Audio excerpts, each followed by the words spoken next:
You guys ready? Angelica?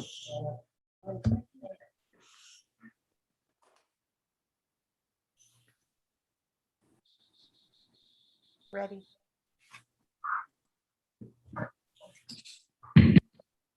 Okay, it's 6:08 p.m. Calling the September 9th, 2021 Planning Commission meeting to order. Staff, could you do a roll call, please? Commissioner Martinez, Present. Commissioner Raheel, Present. Commissioner Ahmed,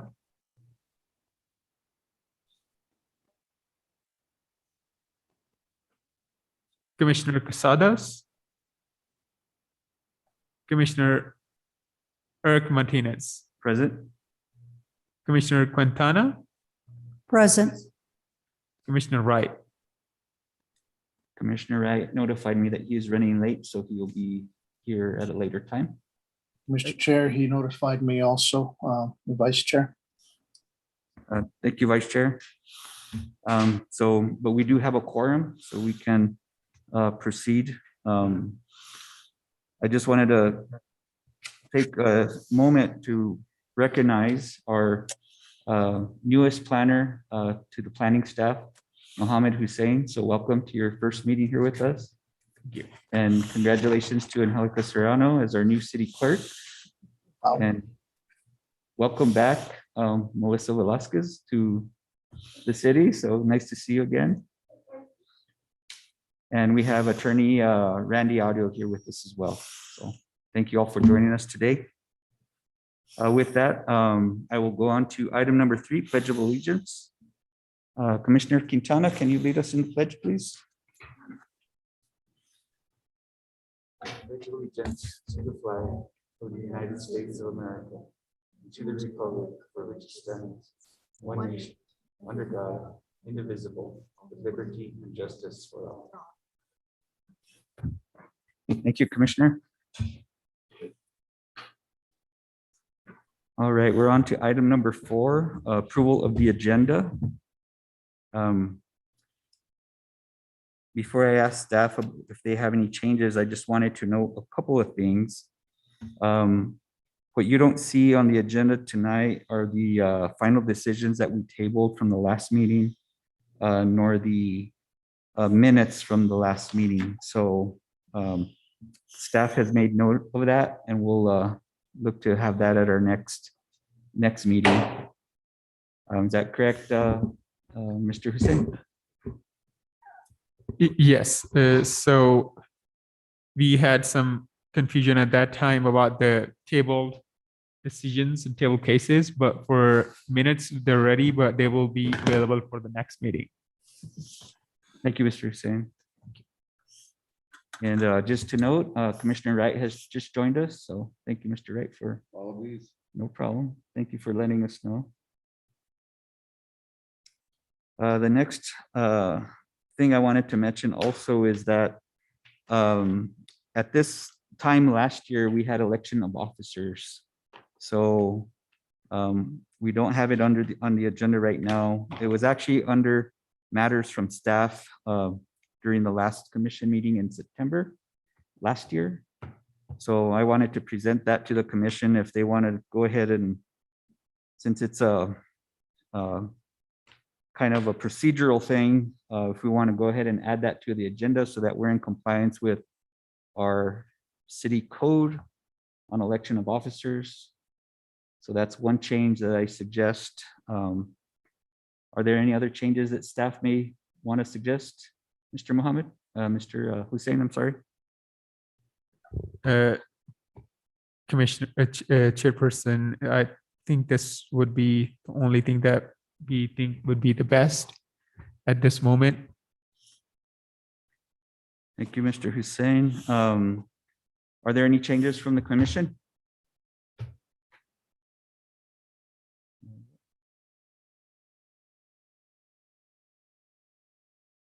So with that, I'll ask if there's a motion to approve the agenda with the addition of having election of officers as part of item number 9? Commissioners?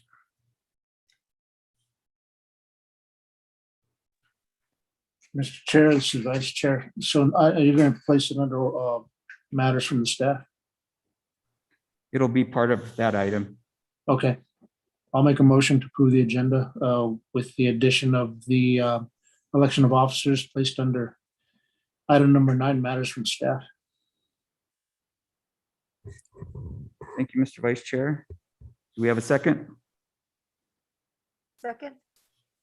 We have a second from Commissioner Martinez. All right, any further discussion? All right, Mr. Hussein, can you please call the roll? Yes, the motion is carried. So the roll call is Commissioner Martinez, In favor of the motion? Commissioner Vahil, In favor of the motion? Commissioner Casadas, Commissioner Eric Martinez, In favor? Commissioner Wright, In favor. Commissioner Cantana. In favor. I think this motion carried. Thank you. All right, I did forget to mention that public hearing number 2 the application was withdrawn, so we won't be hearing that one tonight. I should have mentioned that as well as with the approval of the agenda, but that's noted on our current packet. So I hope everybody had a chance to see that current update. Okay, we're on to item number 5, public comment, business from visitors. This is an opportunity for anybody who has public comment, either in person here or on Zoom, to address the commission for any items that are not on the agenda. So if you have any thing to comment on that's not on the agenda, please feel free to come to the podium. We have one from Francisco Romero. Okay, online? Oh, here, okay. Mr. Romero? Yeah, my name is Phil Romero. I'm actually the Executive Council. The license is outstanding. Perhaps opposition to the business that was conducted at the end of the action regarding the special use permit of the south relocation from Espanola proper to annex part of Espanola, known as Real. And the biggest problem that we have here, of course, is that we have an established business that has a need for resources, particularly sewers and water, that are provided by the city at this time. And in the rural part of the city, that is over here, we do not have water, we do not have a sewage system that will support that business. And I stand because my parents live adjacent to that property, have had incidents where the water supply has been days where there has not been any water. There's been another neighbor that has had a similar experience. Water is an issue everywhere, but our well water, which is what we permitted away by arbitrarily, I suppose arbitrarily, or not arbitrarily, essentially what's happened is that we have permitted a business to come in and conserve the water sources that the residents have put in place, that have paid for and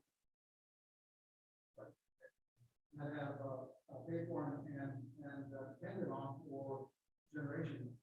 And we have seen that occur with the establishment of business that have come into the adjacent location that we did not object to because we wanted to be resolved that located in our vicinity. But we have had diminishing resource, and I expect that will get worse. My mom and dad have, after they're 96 years old and 94 years old, and maybe don't have enough water, can't take the showers they used to.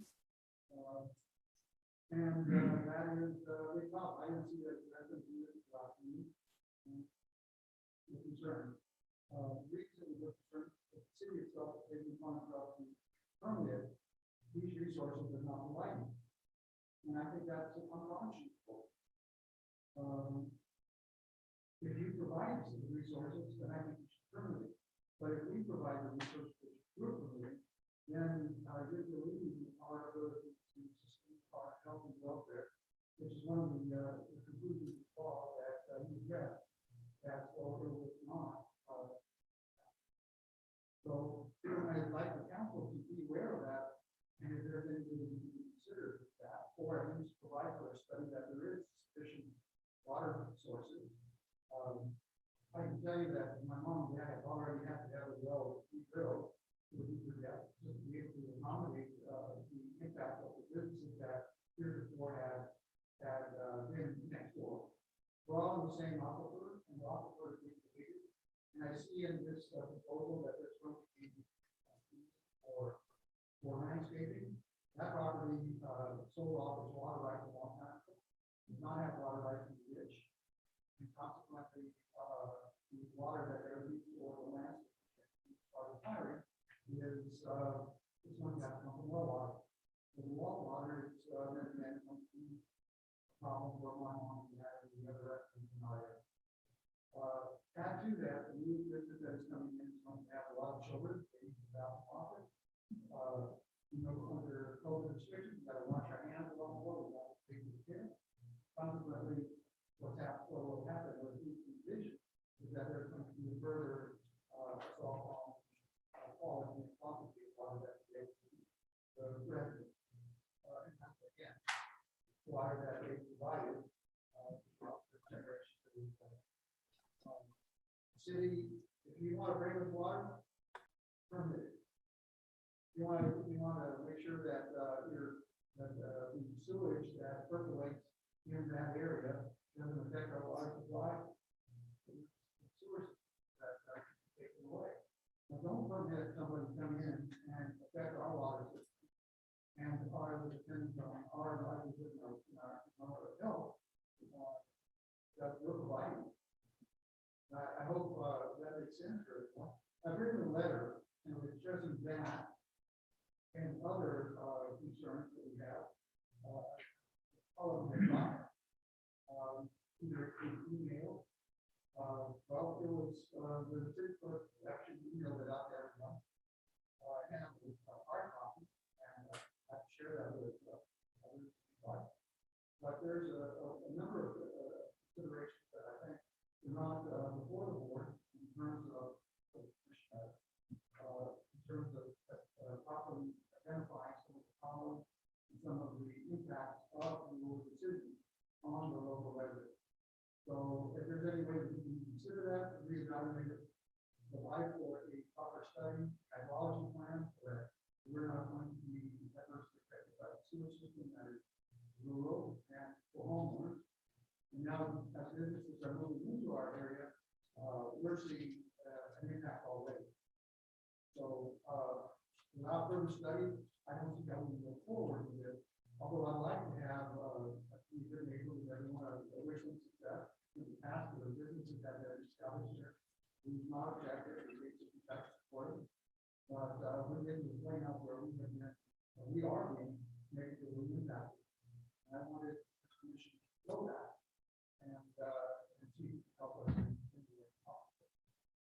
Thank you, Mr. Romero. We won't have any questions or answers at this point, but thank you for your information. I just wanted to relay that the commission did take action on that particular item in July, and the appeal period for that has since ended. So the commission won't be taking action on that until their special use permit expires a year from July next year. So well, actually, apparently it's going to be going back. There's a number of things you have to do to provide permit to require. yes, But basically, it's that the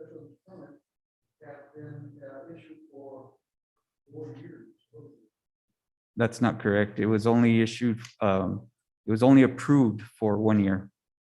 Well, that was So- great. I mean, so long as, a proper study, the hydrology report. Okay. The sewage, impact Yeah. there. If you can provide, reliable water as a backup for the, full utilization of the water source that, we presently enjoy and depend on, then great. But if you can't do that, then you can't permit it. Okay, thank you, Mr. Romero. I would suggest to you that, It's not the railroad. I'm sorry? It's not the railroad. Okay, That's okay. thank you, Dr. Romero. I appreciate you being here. And like you said, if you did write a letter, say, send it to the governing body to let them know of your concerns about providing water service and sewer service to the area. And of course, that's a bigger capital project, but that is certainly something that they should be, understand. We've already, Thank you, Mr. Romero. I appreciate your time Mhm. and, appreciate your, Okay. Thank you. Are there any other public comment? Mr. Chair, We're moving on the agenda, Commissioner, so.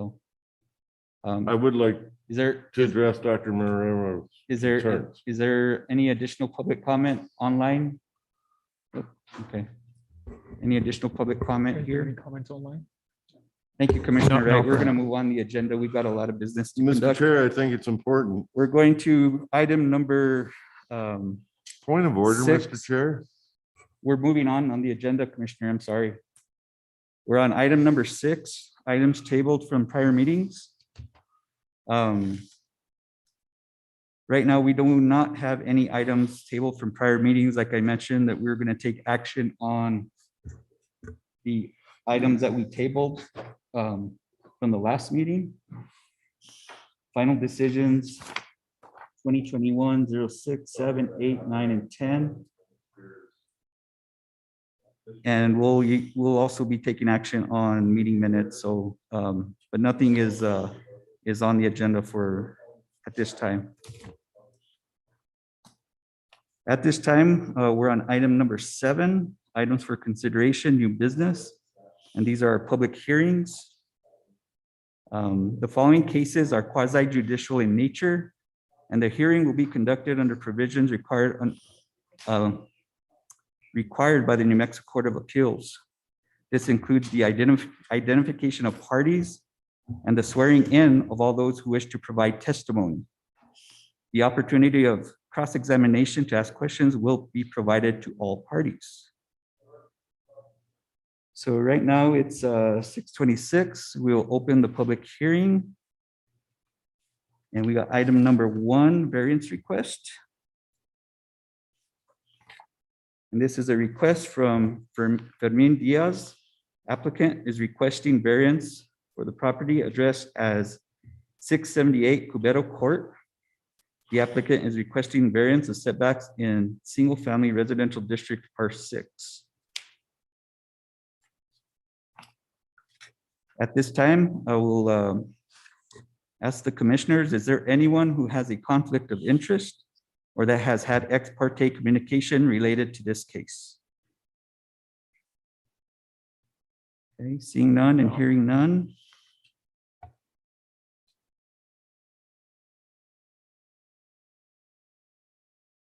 We will go ahead and identify and swear the parties in. And this includes staff, Mr. Hussein. So do we have the applicant here with us? Okay. Yes. Mr. Diaz? Okay. So if you can raise your right hand and you as well. Do you swear or affirm that the testimony you give will be the truth? Yes. Thank you.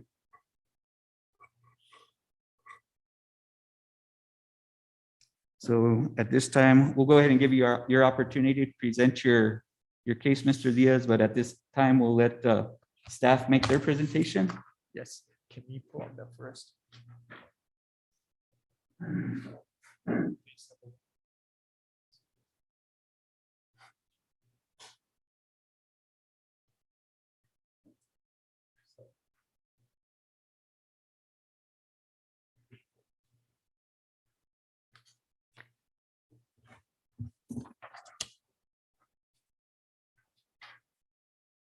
And I will ask that presentations be limited to 3 minutes if you can work towards that. Thank you. Thank you, Chairperson. This case from ADS requested approval of the variance for the property, which is addressed 678 Cabrera Court. Actually, this property is consisting of a single taxable parcel, which is about 1 acre, and it's 153.8 feet wide and 110 feet deep. And mostly the things that happens, just to give you some background on it. So this construction was happening, and then our code enforcement officer, when patrolling, noticed that they did not have the permit. So they were given a citation to require permit for this particular construction on this property on May 24th, 2021. And this is located in, can we go to the next? This is the application, and for the variance, they have a set of questions that they have to answer. And I don't see any. They have the warranty deed, they have the description of the property to this, and then we have some visual that can elaborate this presentation better. Can we go to the next page? So these are the criterias, but I don't think that they have justified these questions to address this, why this is important and why this should be considered as a variance. Because this property they are built, there is a setbacks for R6.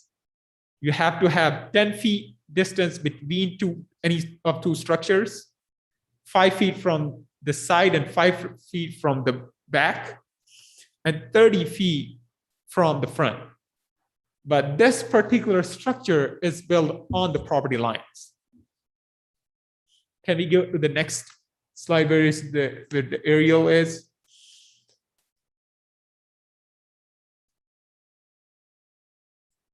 Skip it.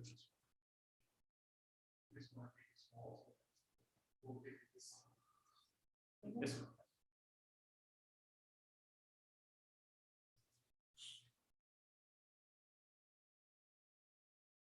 This accessory structure, you can notice that it's built on the property lines,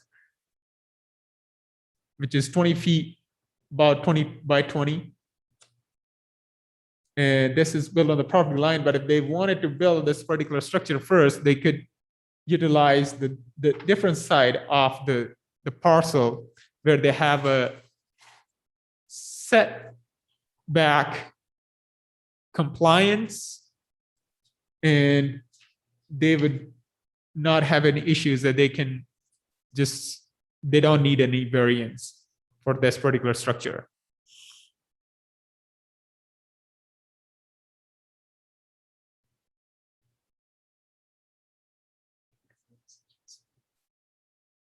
This shows the overall site.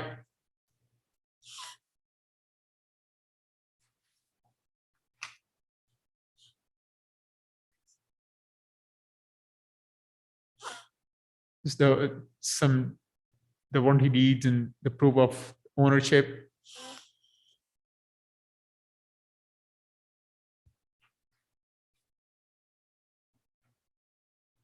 Can we go to the aerial images, please?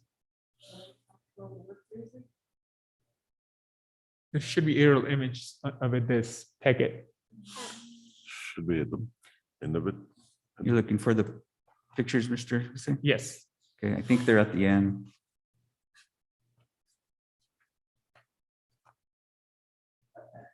So your packet has all these aerial images where it shows the property lines drawn on how the parcel to ship the parcel.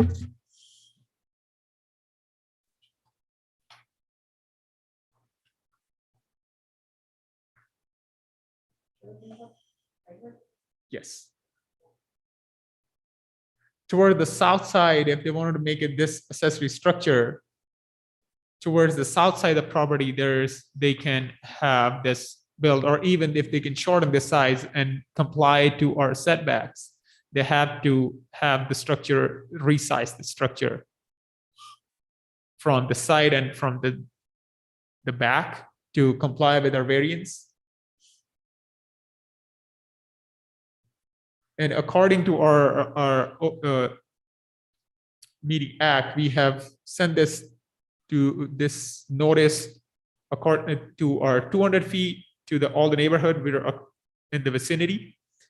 And I think that's why I recommend to the Planning and Zoning Commission, looking at the structure and looking at the dimensions of these parcels and the dimensions of this accessory structure, this should comply with our setbacks. They can resize the setback to comply with our setback, which is 5 feet.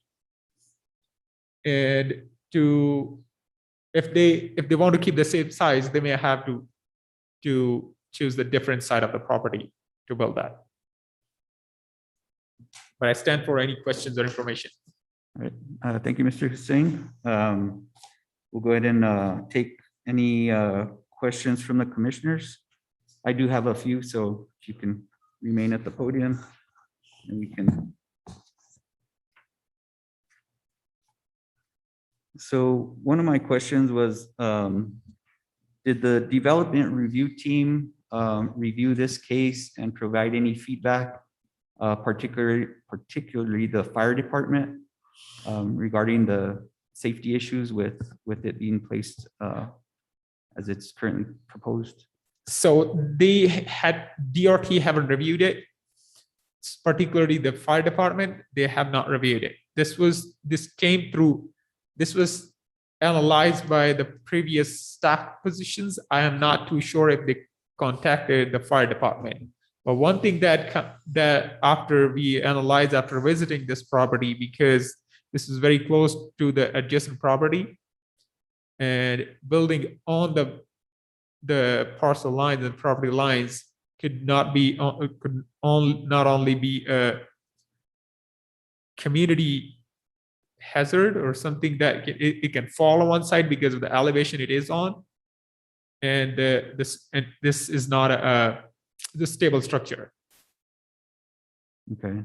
So it's currently built Yes. on a current CMU block wall. Yes. That's correct. Okay. And then the other question was the applicant unaware of the city's requirements for a permit in this case?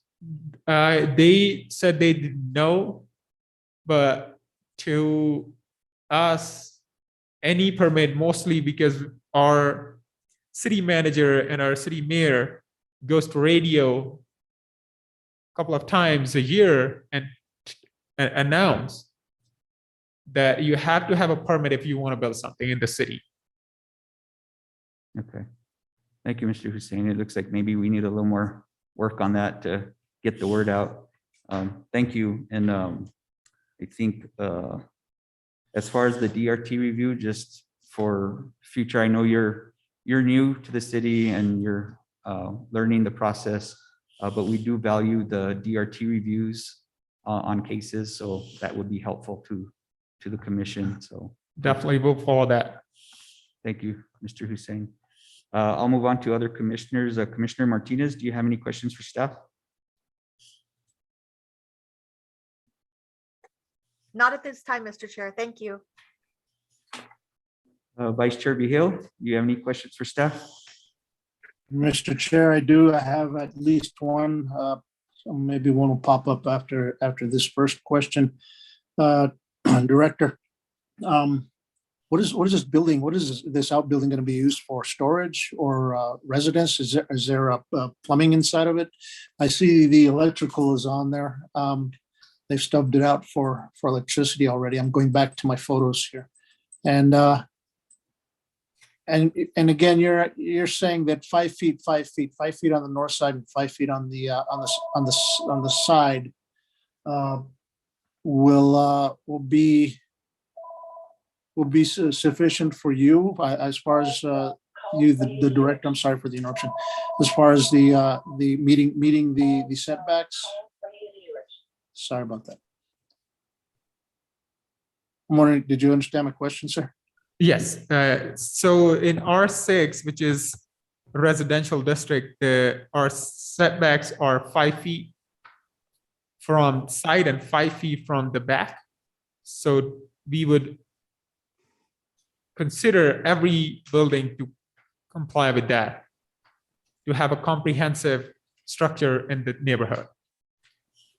So I'm sorry to interrupt. So if he went and he somehow cleared the north and the side and made 5 feet setbacks, you would be fine with that? Yes, All right. My other question is what is it going to be used for? Storage or residential? What's it going to use it for? to us, we see that this mostly is going to be for storage purposes. Storage. Okay. Okay, that's all I have for now, Mr. Chair. Thank you, Director. Thank you, Vice Chair Vigil. Commissioner Wright, do you have any questions for staff? Yes, Mr. Chair, I have a couple. It's just regarding some of the material in our packet.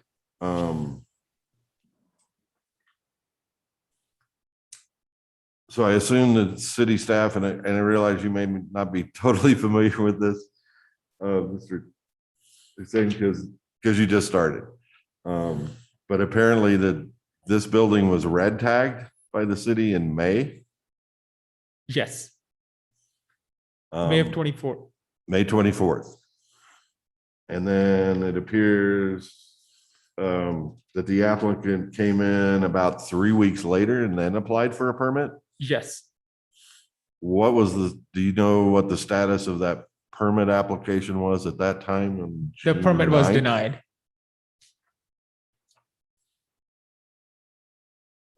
So that permit was denied?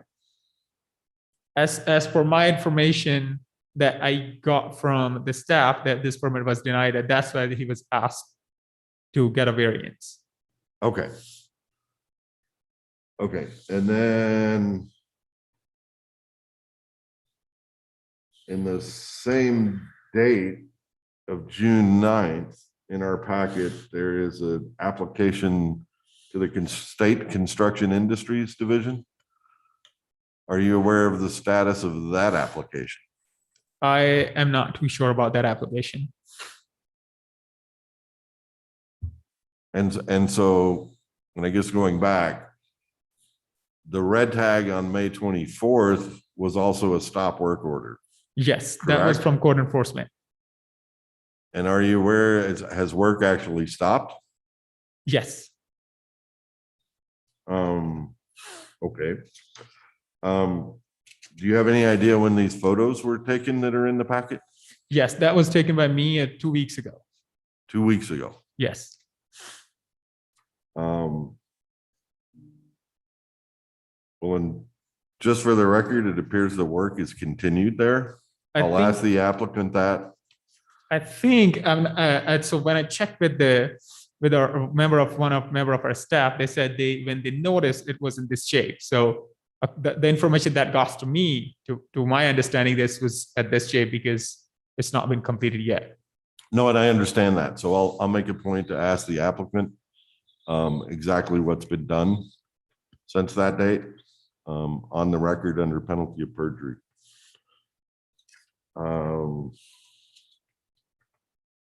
Okay, I think that's all the questions I had. Thank you. Thank you, Commissioner. Commissioner Quintana, any questions for staff? Not at this time, thank you. All right, thank you, commissioners.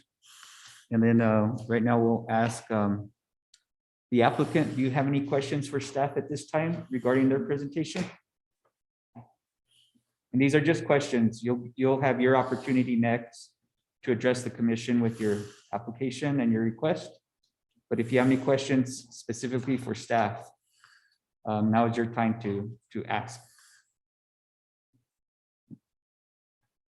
Okay, thank you, Mr. Diaz. And are there any neighboring property owners here that wish to speak? Let's see. Okay, we do have one. Do you have any questions for staff? And if you do, we'll need to swear you in, okay? Or if you, okay. Thank you. All right, thank you, Mr. Hussein. Mr. Diaz, it's your turn to present your case to the commission.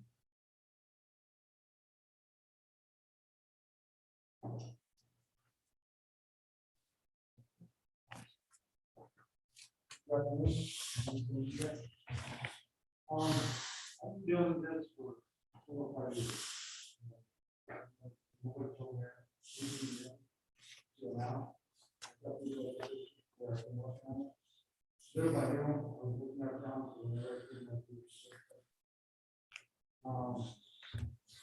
Mr. Chair, Vice Chair, excuse me for interrupting. I can't hear the applicant.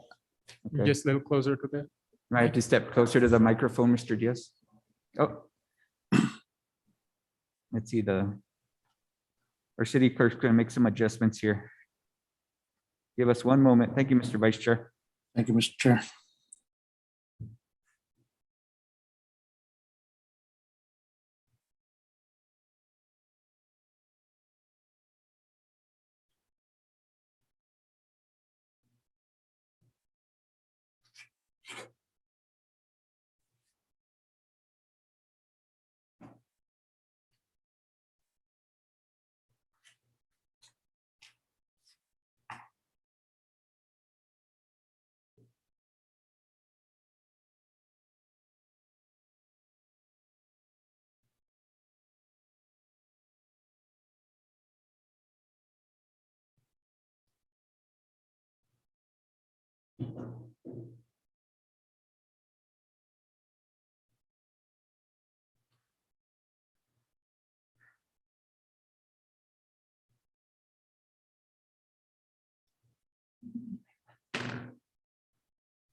Good to go? Right.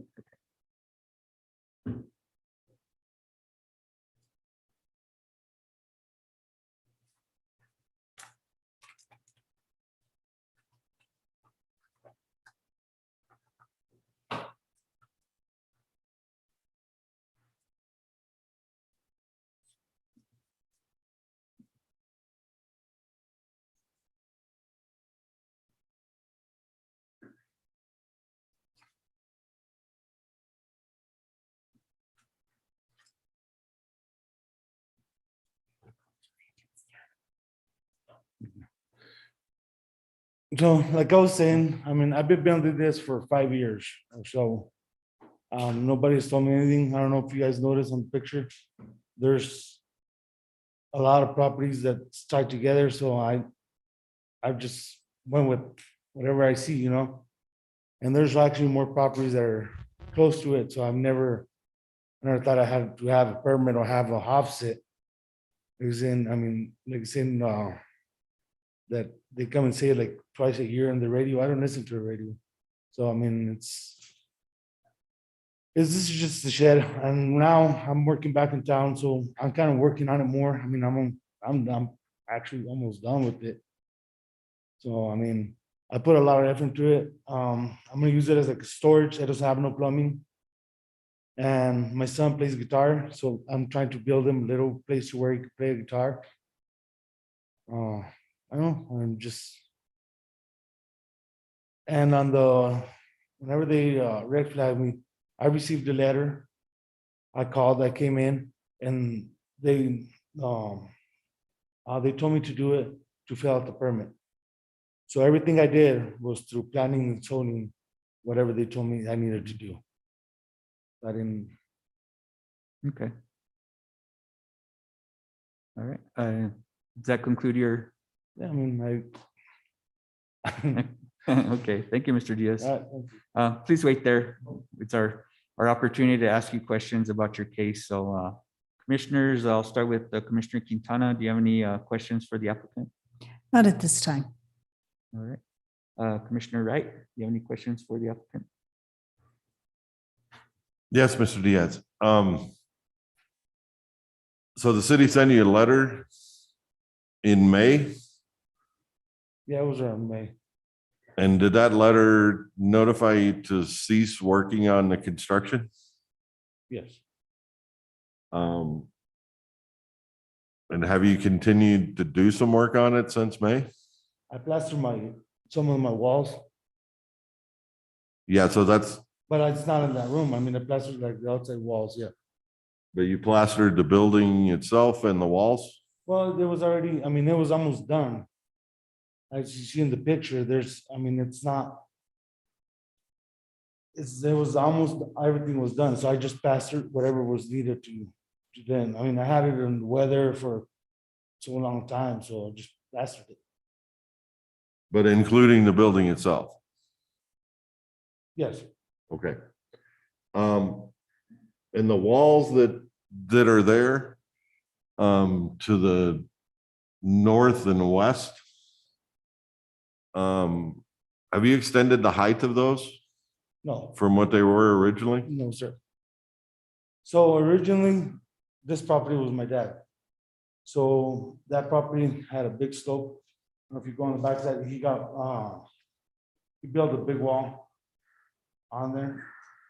But it was already there. It's been there for a long time, right? Even before I moved in. Been there for over 20 years. So I mean, I just added a shed and added more to it just on the roof side. I mean, on the slope side. And everything slopes to my property. And so are you aware, or do you know of anything of the base wall for that? Was that actually engineered, or is it just rock and concrete? It's rock and concrete, and yes, my dad has he put offsets to the inside.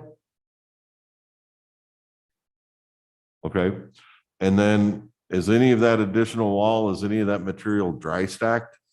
In other words, done without mortar? No, not in that building, Not on the building itself, but on the walls. no.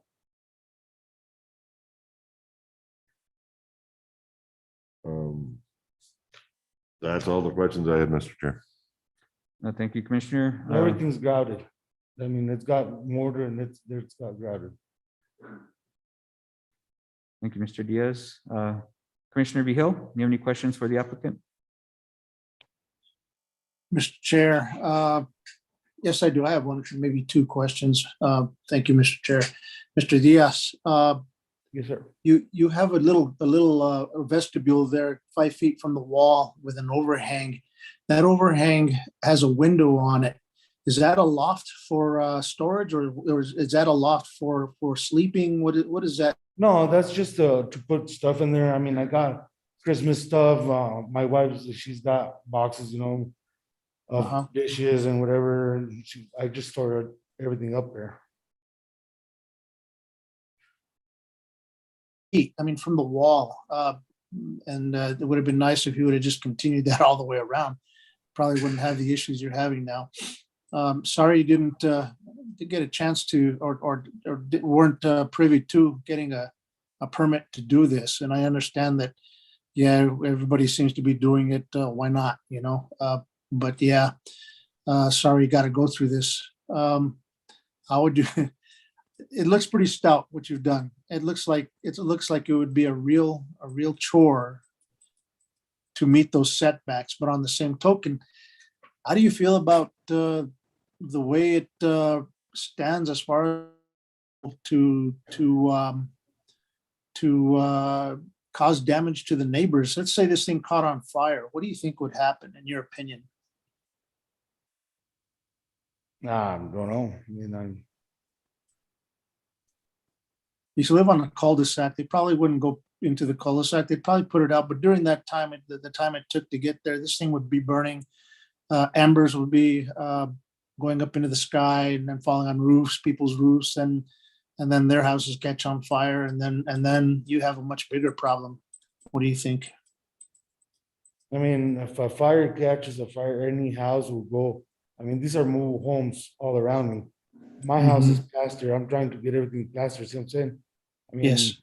if somebody else's house catches on fire, the neighbor next door is gonna catch on fire. I mean, if you see on the pictures, I mean, it's not Yeah. just, Yeah, I saw that on not just those pictures, but on aerial views. And I've done work in the area too. And yeah, you're right. I mean, the offsets are very close to each other. What measures are you taking in order for this thing to be as much fire retardant as it can? I mean, I know you're building this thing and it looks like it's a stout building and it looks like you're putting a lot of your heart into it. What precautions are you taking, to prevent this thing from being a hazard in that respect? I mean, it's sheetrock inside, taped. I mean, sheetrock and tape makes like a fire resistant. All the Mhm. outsides is plaster and color coded. Mhm. What kind of heating are you gonna have inside this building, if you're gonna have any at all? You have I'm electric, just, my plan is to put, I haven't done it, but it's like a little unit that goes mounted on the wall. It's nothing, no propane, there's nothing in there, it's just electrical. just electric heating, so you're really not gonna be in there that much. Your son's gonna be using it as a jamming shed, maybe. Yes. You're gonna store Christmas stuff in there. Hopefully you won't store last year's live Christmas tree in there because it won't last and it'll burn No. quick. Um, So those, you see where the concerns are coming from. The safety and welfare, not just of you, but of the neighbors. And considering, you considering what are the measures you can take to make this thing so that it doesn't go up in flames and burn, the neighbor's houses down, just like if the neighbor's house went up in flames and burned your house down. I mean, these are just precautions that need to be taken and taken seriously. It looks like a good structure, but let's really mull this over and see what kind of solutions you can present as you seek this variance. That's all I have, Mr. Chair. Okay, thank you, Commissioner Vihil. Commissioner Martinez, do you have any questions for the applicant? Yes, I do. Thank you, Mr. Chair. Mr. Diaz, did staff explain to you how you could come into compliance with our laws or our ordinances in Espanola? No. Can you repeat the question? I'm sorry. Did staff explain to you what could be done on your part, like what you could do to your structure, to your little building that would be allowed, and that you could work on that building and keep that building? No, No? no. Is this a good point to talk about that or have staff explain that, or later on? You want to ask staff to offer an explanation to that? Sure. Sure. Director Hussein, could you let the applicant know what he could do to his structure to come into compliance? Yes, Commissioner Martinez, we asked applicant to reduce the size of the structure and cut it from 5 feet from the north side and 5 feet from west side to come in compliance with the city, which would be 5 feet from west and 5 feet from the north side of the parcel.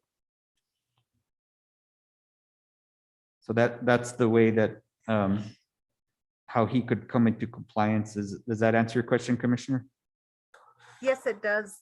Thank you, Mr. Chair. So Mr. Diaz, do you understand what you could do to your structure to bring it into compliance now? Yeah, I mean, move it. I mean, it's a structured building. And I'm sorry, but can't remember his name. He was from planning and zoning. The inspector went and looked at it. And he talked to me and he told me that there was probably not gonna be having them taking it down for anything at all or moving it. He didn't see no problem with it. So I mean, now it's different person, so I don't know what's gonna happen. See what I'm saying? I mean, I don't know. Just Okay, thank you, Mr. Diaz. Thank you, Mr. Chair. Thank you, Commissioner. So Mr. Diaz, the only questions I have are related to our criteria that's in the city code that we have to review, and you did provide some answers to that, and they are included for the record and in the packet. But basically, those are the criteria that the commission has to consider in order to grant a variance. So I guess my question is that, so the criteria, there's 4 of them, and the first one talks about, you know, the practical difficulty or the hardship that's inherent to the lot because of its peculiar size or shape or topography, etc. That differentiates it from any other lots in the district. So you simply stated that the hardship is not self-imposed because that's part of the criteria. Can you explain how the hardship in this case is not self-imposed for your particular lot? Okay, so on this, I speak English, but I have a hard time reading. So the inspector told me to read it. I didn't understand it. So I took it to a coworker and I explained what was going on. So he kind of did it himself. I mean, see what I'm saying? I didn't understand exactly what they were saying. The inspector told me read and understand and answer however you, I mean, Yeah. I'm doing it. And so I guess that's kind of why I'm giving you the opportunity to elaborate on that at this time, because you know you're stating, you know, some things that are part of your case and into the record. So I'm not sure. I mean, there has to be something within the law under that first criteria that makes it difficult for you to meet the city code requirements. So is there anything, you know, as far as a characteristic or something about the lot that would make it difficult for you to meet the city code for setbacks? I don't know. Something I can't understand much. Whatever that, like the question, like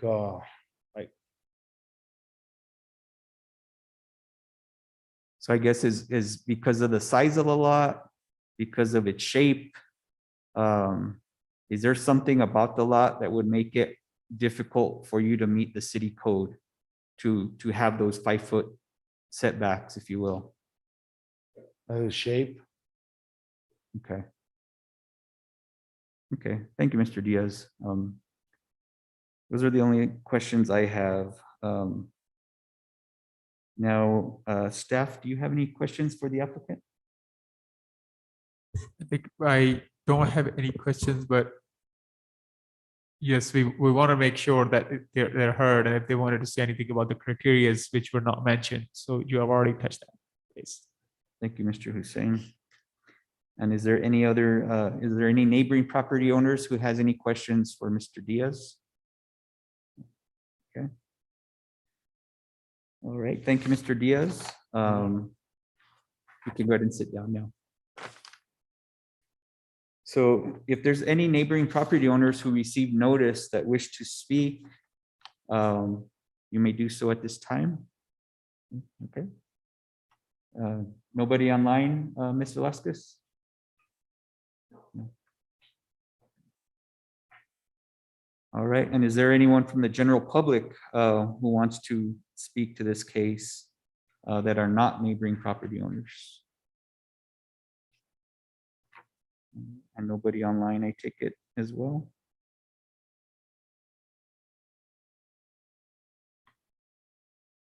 All right. And Mr. Diaz, is there any final comments or statements you want to make at this time? No, I'm just. Okay, thank you, Mr. Diaz. I understand. All right, so at this time, we'll go ahead and close the session for public comment. and entertain any motions from the commission on this case.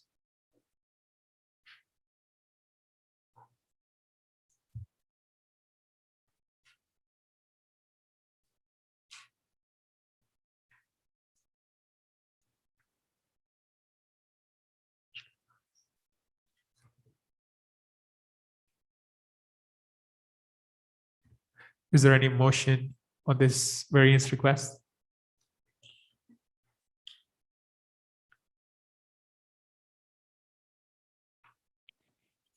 With, Commissioner Vehil?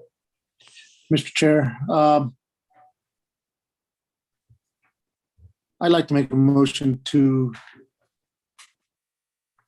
approve Mr. Diaz's variance concerning this request to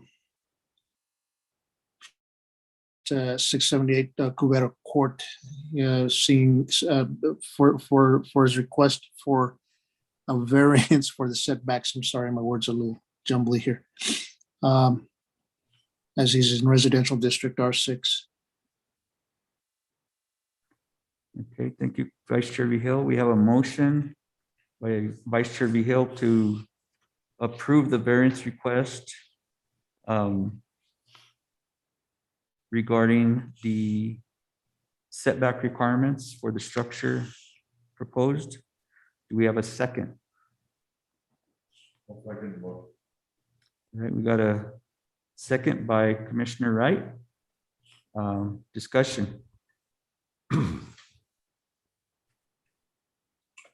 Yes, Mr. Mr. Chair. Go ahead. Commissioner Wright? Unfortunately, I understand the applicant's desire, and I actually appreciate the quality of the construction that was done. However, the threat to the adjacent properties, actually, I cannot understand that variance criteria 4 can actually be met. I do believe the granting of this variance would be potentially injurious to property within 100 feet and otherwise detrimental to the general health, safety, and welfare of the community. That criteria alone is, even though I seconded the motion, I will not be able to vote in favor of this motion. I do understand, and I think that is an issue, is that variance criteria 3 is actually applicable for this property. If you examine the aerial photograph, it's very clear that there's properties all over this subdivision that do not meet setbacks. However, we have to meet all 4 of these criteria. And actually, I think it fails on 1, 2, and 3. I mean, on 1 and 2, and actually the only one it meets is criteria 3, which is that other property owners in this area enjoy this right. And that's very unfortunate, but we have to meet all 4 criteria. And I think the danger here is we have essentially a 16 to 20 foot wall on the north and south sides of this, and with a building perched right on that northwest corner. And that's what concerns me for the public safety. And that's why I cannot support this motion to approve, Mr. Chair. I'm sorry, but. Thank you. That wall there is concrete. It's not, I mean, it's no wood, it's Sorry, Mr. Diaz, we're in deliberation of a motion at this time. Thank you. Okay, Commissioner Vehil? I understand your thoughts and concerns, Commissioner Wright, and I agree with you 100%. I mean, we can look at this with conditions also, of which I didn't introduce in my motion. But that still would not delete or diminish the threat that the lack of these offsets present for this building. But what's he gonna do? Move it? That's all I have, Mr. Chair. Thank you, Vice Chair Hill. Any further discussion? All right. Mr. Hussein, can you call the roll for the vote? Commissioner Eric Martinez, No. Commissioner Casadas, Commissioner Anessa Martinez, Oh, we didn't hear you, Commissioner Martinez. No, sorry. Thank you. Commissioner Quintana, No. Commissioner Wright, Opposed to the motion to approve the variance.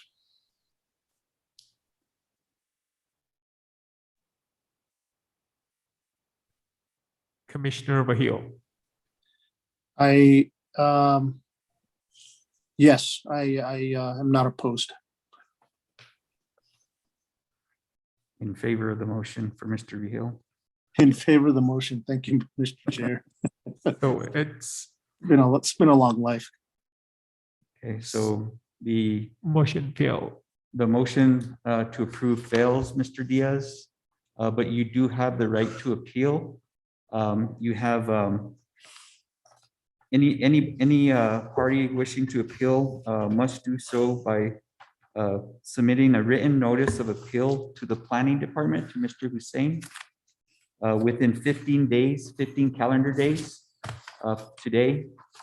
And planning staff can assist you with that as needed. But the appeals will go to city council if you choose to appeal. Thank you, Mr. Diaz. Appreciate your time. All right, we will move on to the next public hearing. It's for a special use permit extension request. Michael Naranjo is seeking extension of a special use permit for Rock Christian Fellowship's KTRO LP FM 99.9 radio station antenna pole. The property is located at 919 North Riverside Drive, Suite A. And do we have Mr. Vihil with us today?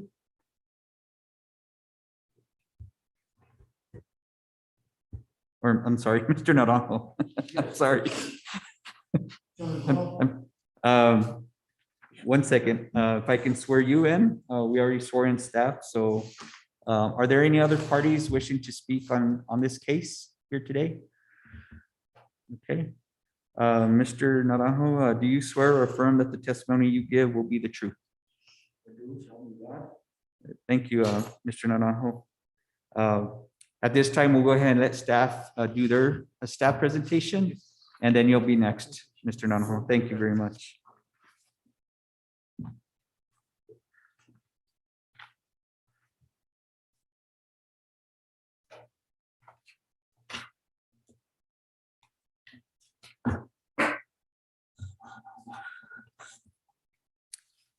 Thank you, Chairperson, for giving me the opportunities to discuss Mr. Naranjo's who's requesting a renewal of the existing special use permit, which is expiring on September 30th of 2021.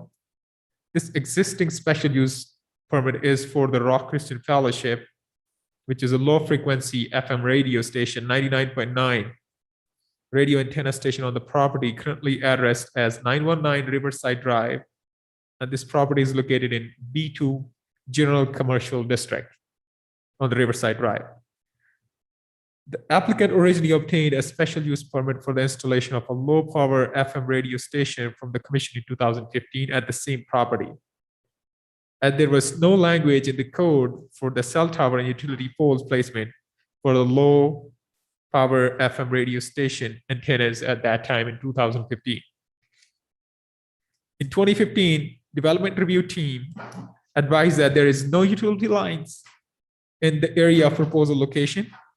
Upon the review, the commission approved the application for the special use permit.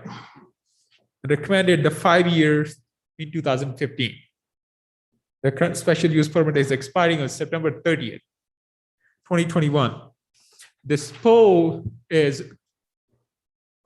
a total length of 60 feet, which is 7 feet deep into the ground and 53 feet on the ground. In 2021 July, the applicant filed application for the extension of this special use permit. But the license for this special use for this radio station is issued by the Federal Communication Commission, which takes about, according to him, about 6 months to approve that. He applied in April. And if we go to next page number 3.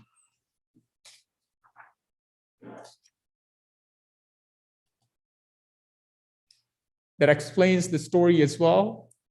And if we go towards page 5, that's the email that he sent it to FCC, which is the Federal Communication Commission. And they said that 6 months will be at least required, up to 6 months for this permit. And we analyzed that for this special use permit, mostly by FCC, if they don't decline it, since DRTV has reviewed this and there's no utility lines or anything that confront to our setbacks or any hazard to the community. And if they have been following the jurisdiction of FCC, they could be, should be conditionally approved with FCC's license approval for this special use permit as well.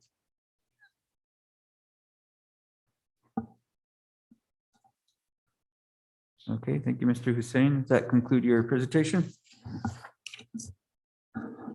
Yes, and one, I wanted to add something that this especially, we don't have a set criteria that conform to this particular case, but with this antenna does not have any effect on the traffic circulation across across the property, because it's just a communication tower. And while a landscaping requirement, it has all the landscaping requirements since 2017 has changed, and staff feels that their site is compliance with the new code as well.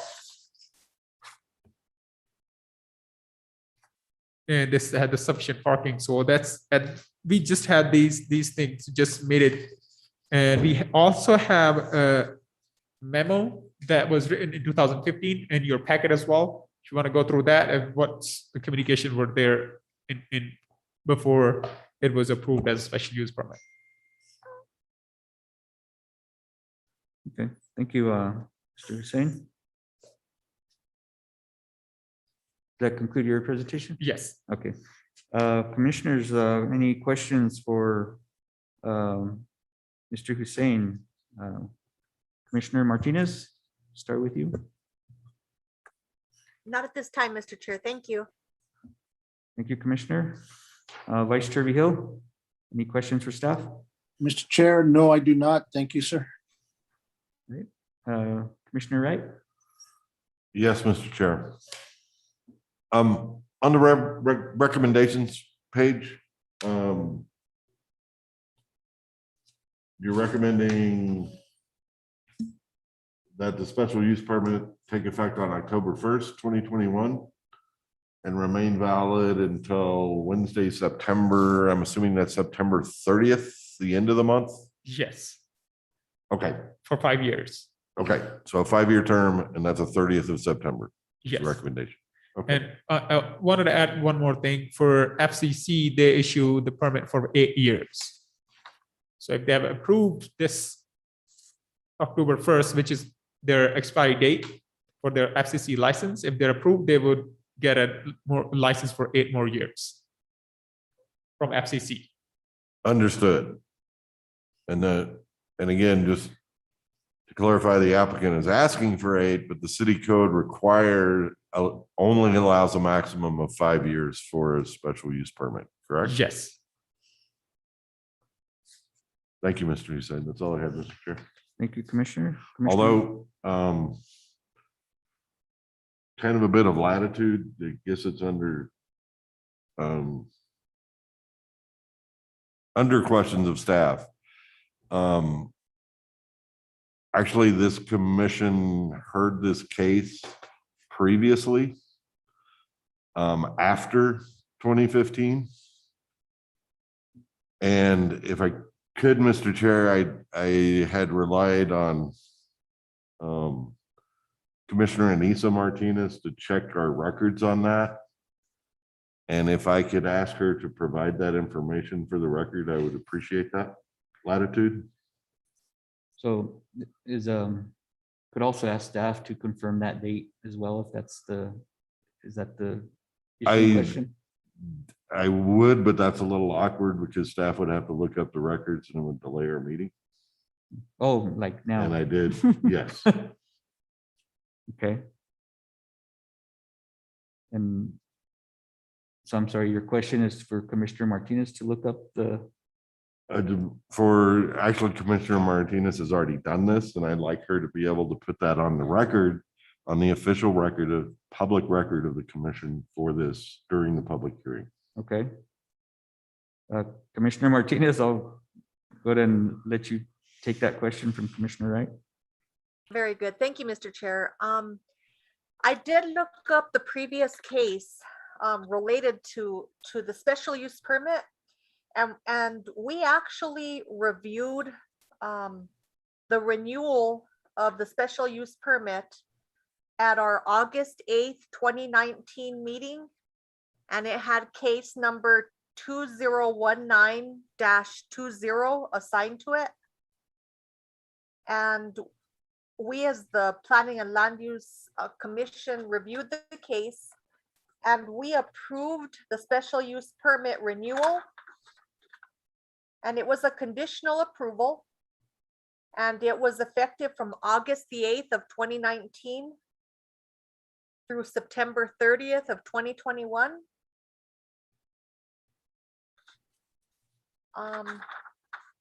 And according to my notes, Clyde V. Hill made the motion to approve. Commissioner Adan Casados seconded the motion and the motion passed 6-0.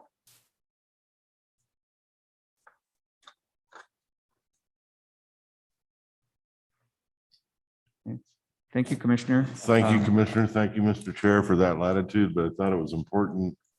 And again, we can get to it in matters of discussion, but I just wanted that for the record, Okay, that because actually it appeared that it had lapsed and we actually took an additional action, and this special use permit has been in place since 2015. So thank you for your latitude, both Mr. Hussein and Chair Martinez. Thank you. yeah, thank you. That's all I had. Thank you, Commissioner Wright. Did I already get you, Commissioner Quintana, for any questions for I staff? don't have any questions. Okay. All right.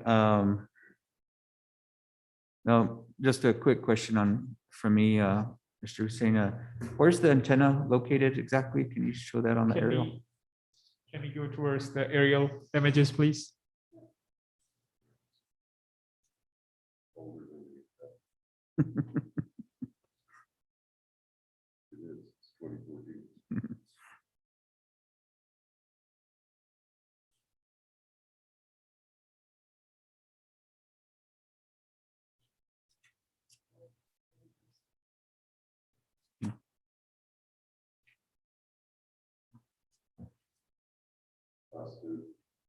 It's towards the east side where the parking and the entrance is from behind.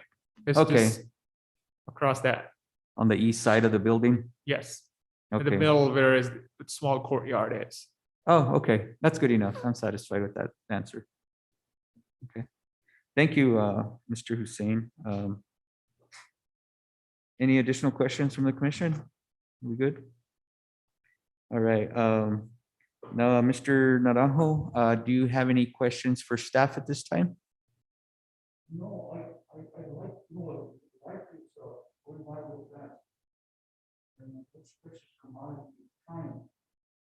And, just want to thank you all for the time.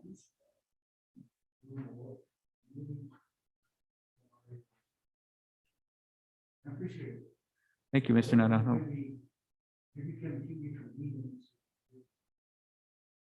Thank you for that. And If you can extend it for 8 years. Yeah.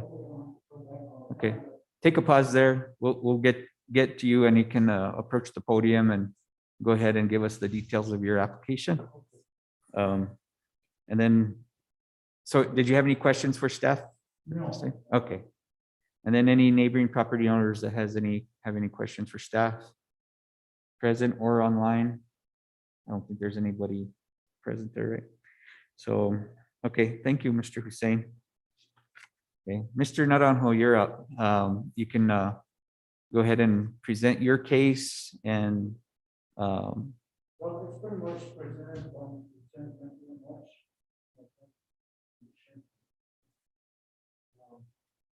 But you know what we do with the community. And I have to find out the station that broadcast the events and that.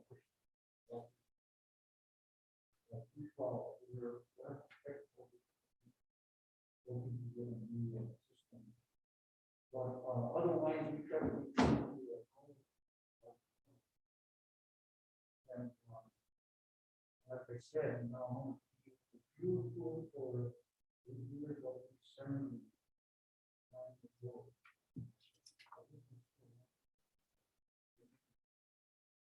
You want to see me sure on the face, you can use the.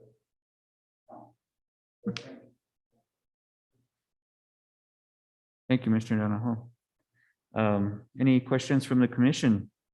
Commissioner Quintana, do you have any questions for Mr. Naranjo? Not at this time, thank you. Thank you, Commissioner Quintana. Commissioner Wright? All right. Mr. Vice Chair Vihil, do you have any questions?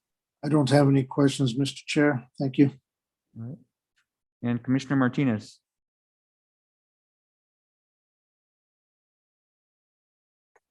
Not at this time, Mr. Chair. Thank you. All right.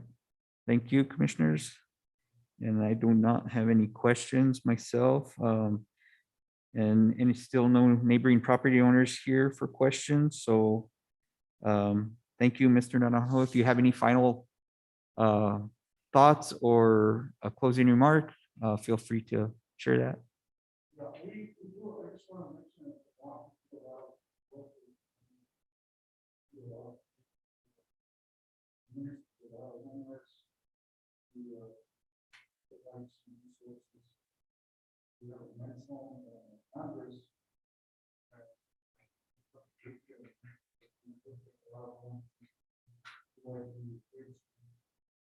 So, no, I think we do a work for the community.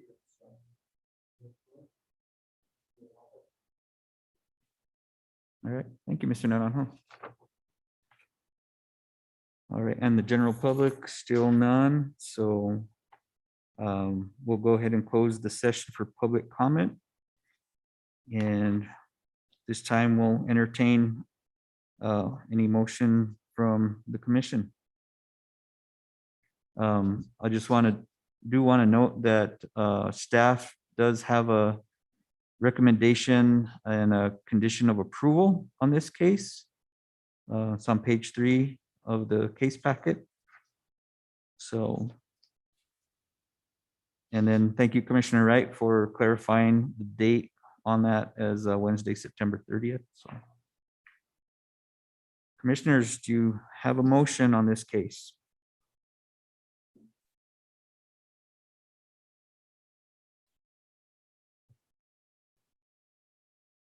Commissioner Wright? I would move to approve case 2021-13, which is special use permit extension renewal.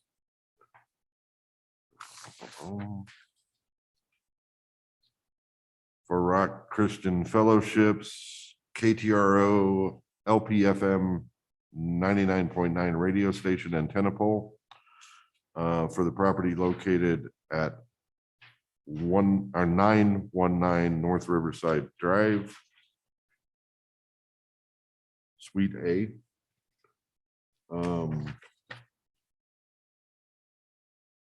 With the condition that the special use permit will take effect on Friday, October 1st, 2021.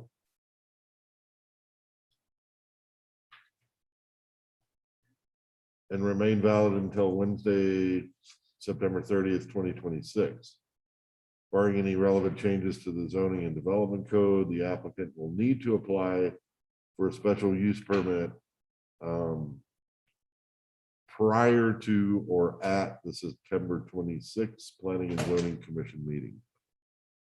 And with a notation that special use permits are non-transferable. All right, thank you, Commissioner Wright. Do we have a second? I'll second it. It's seconded by Commissioner Vihil.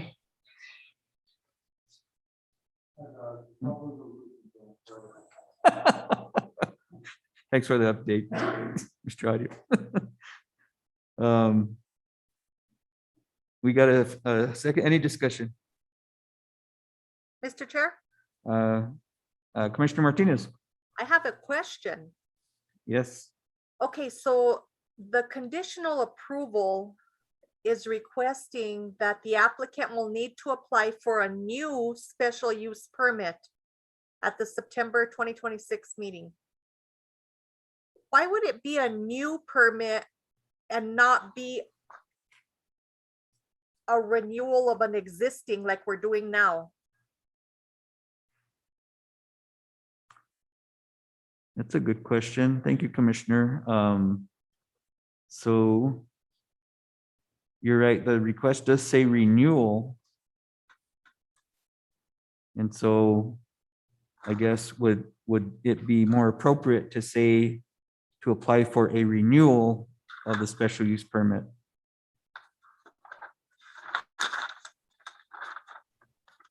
And even the case we heard back in 2019, that one was the renewal of an existing SUP as well. So I just thought it was strange that we would need to, that the applicant would need to apply for a new special use permit when we've been renewing it all this time, the same one. It's just a question. Okay. That's a good catch. Commissioner Wright, is that something you want to entertain as an amendment to your motion? Mr. Chair, I will amend my motion. Okay. That the applicant will need to apply for renewal of a special use permit prior to or at the September 2026 Okay, meeting. thank you. And And I guess I just have a concern, is there an issue that that it actually lapses here for a month? Expired at end of September, or no, it doesn't. There's no lapse, never mind. yeah, there's no lapse on this one. No lapse, never mind. Okay. Commissioner Vihil, are you okay with that amendment? Since you're the seconder of the motion? Mr. Chair, I am okay with that amendment. All right. Is there any further discussion? Commissioner Quintana? Just for the record, to further clarify Commissioner Martinez's question regarding the renewal, we apparently, or former commissions have obviously been renewing this over and over for many years. So I'm going to ask staff, is there a limitation on how many times a special use permit can be renewed? And would that have been the reason the request was for a new one? Not for I know of, but I can double check. Primarily for the record, just so that we know that. Thank you. Okay, thank you, Commissioner Quintana. Any further discussion? All right, Mr. Hussein, if you can take the roll, please. Commissioner Eric Martinez, In favor? Commissioner Vahil, In favor? Commissioner Ernesta Martinez, In favor. Commissioner Quintana, In favor? Commissioner Wright. In favor. Motion carries 4-0. All right, thank you, Mr. Naranjo. Case is approved, 5-0, right? 5-0. Yeah, 5-0. Any party wishing to appeal the decision made here tonight must submit a written notice to appeal to the planning staff within 15 calendar days. Planning and land use staff can provide assistance with this.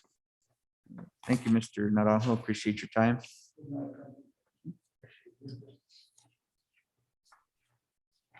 All right, that concludes our public hearings for tonight. But we are, well, on to a legislative matter, which we can also take public comment on that if there is any. So it's the discussion on New Mexico House Bill 2, the Cannabis Regulation Act.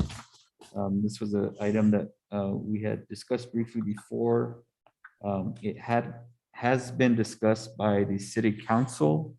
I viewed that meeting online and listened to some of the concerns that the council expressed with the recommendation to strike out the livestock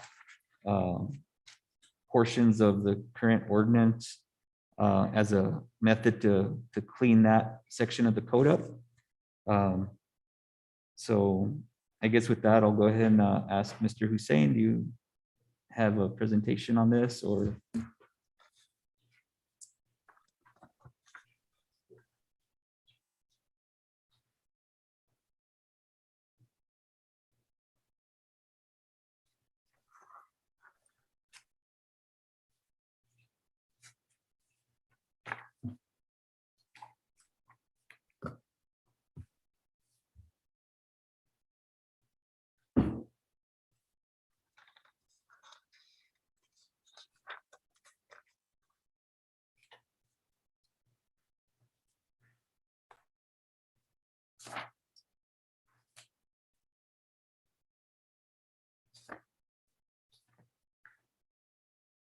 And Mr. Audio, will you also be speaking to this as well?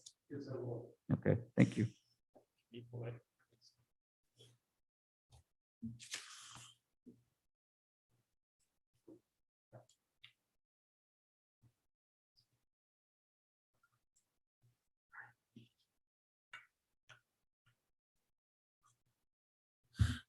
Thank you, Mr. Chair. I just had a quick question first before I start give you some presentation on it. Before this meeting, were we on this CRA? Was there any discussion on it, especially on the farm animals and stuff? On the first time that we've heard Yes. discussion on this, we did make some comments to staff at the time. And I'm sure we'll probably get some of that also again tonight. Okay, can we go to the next?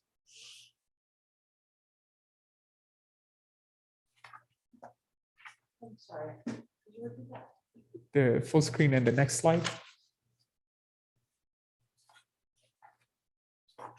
So for I have been to different meetings and different presentation about people who are actually taking the lead on this, especially the Santa Fe County and Commissioner Wright. Thank you so much for sending me the Santa Fe County's Cannabis Act. So just to give you some heads up and just general information, what actually in New Mexico and most cities, including Albuquerque, Rio Rancho, and other cities in New Mexico are doing, they are mostly controlling and the commercial use and commercial control of this particular matter.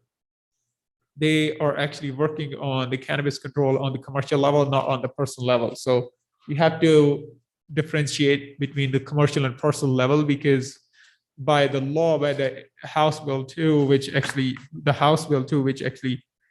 allows cannabis regulation, does not set up any rules for the personal use and then control on the sale. So anyone who would like to sell anything, this property, this commodity, actually, which is cannabis or cannabis related byproducts, they have to have a license to sell. They can gift, or they can just give away to anyone, and they are allowed to have 6 plants per person and 12 plants per household, but they cannot sell it.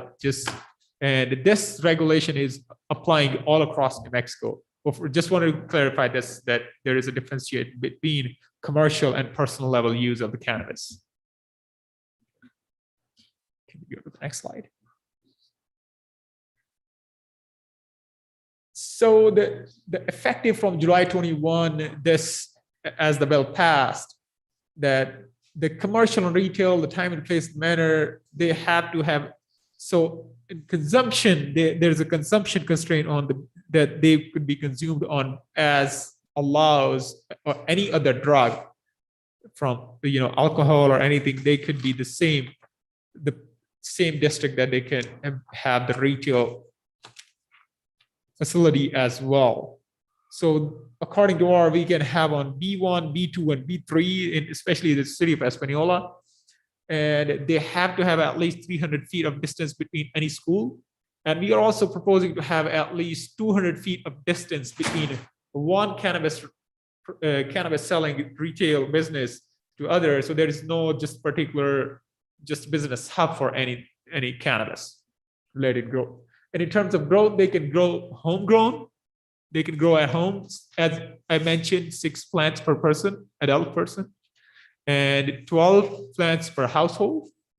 And just processing and manufacturing this volatile and noxious solvent, they have to be on either B2 generally or H1 or L1 for industrial scale, so that the nuisance or anything that pertains to because it has a pungent smell that can cause to avoid that, they have to be on industrial level, so that it's away from the residential and the properties where it could be an issue for the people around this. Can we go to the next slide, please?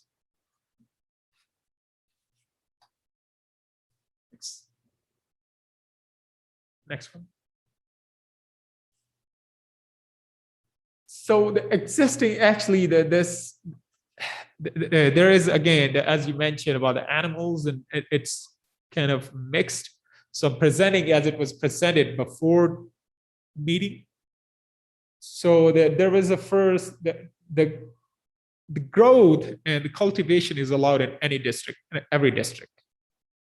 And when it comes to the scale of animals, the product is limited to those who raised product on site, no importing of byproducts.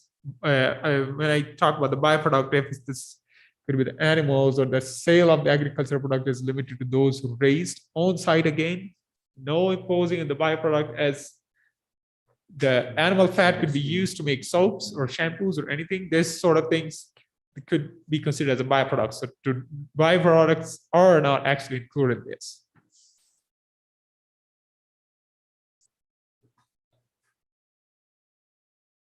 So can we go to the next one? So there is a language that changed regarding the animals. So we have struck down actually some of the languages in this, as you will see in the Cannabis Regulation Act as well, that that actually implies a set language that they have to have a certain, which says that 10,000 feet per square feet to have a cattle. But now they have grouped the animals into small animals and the bigger animals, the cattles, and that actually decide how many animals you can have. So this actually, I feel this would be more suitable because of the primarily agricultural community, where people, where it's historically the animal raising communities where they have been raising animals. So and then having a permit for the people whoever wants to regulate this to have a permit as well for the site and development of the raiding animals.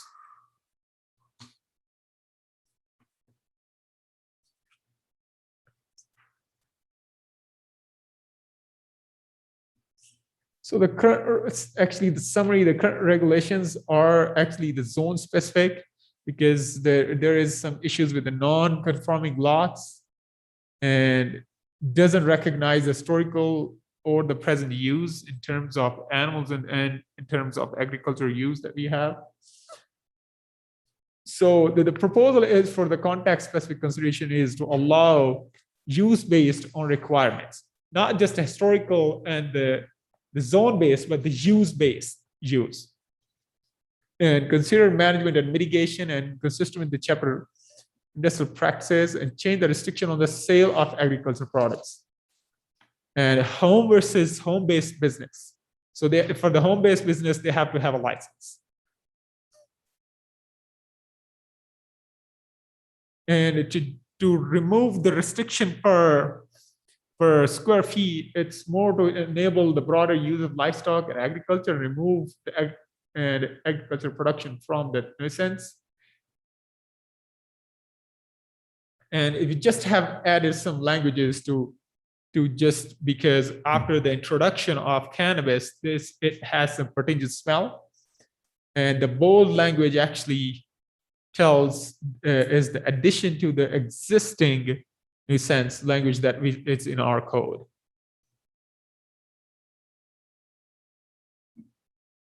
And it's mostly about the agricultural and again, for the garden, so any weeds that are fruits or vegetables or grains or seeds, they're processed. So there is a difference between, we're creating a difference between the products and the byproducts of agriculture. So for the products, they're raised on side of the property, we consider it as a product to sell. So we won't have any issues. But for the byproduct, that could be a processed one.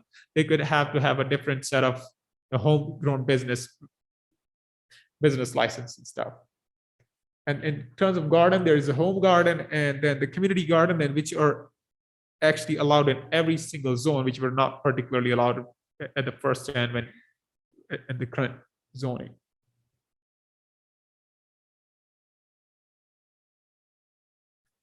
And then we have certain set for agricultural use in farms and this fences and site plans for specific animal related, that they have to have at least 15 feet from immigration or drainage ditches, should be at least 25 feet from a residential home and property for the safety and for the nuisance, and shall be maintained in generally order to create a more cohesive fashion and avoiding any owner that has issue with this. And just general well-being of the community to not just promote any infestation of the rodents or insects on the property. So have to as general for the community well-being and safety of the community. So this is actually the proposed languages. And then if you go to the next slide.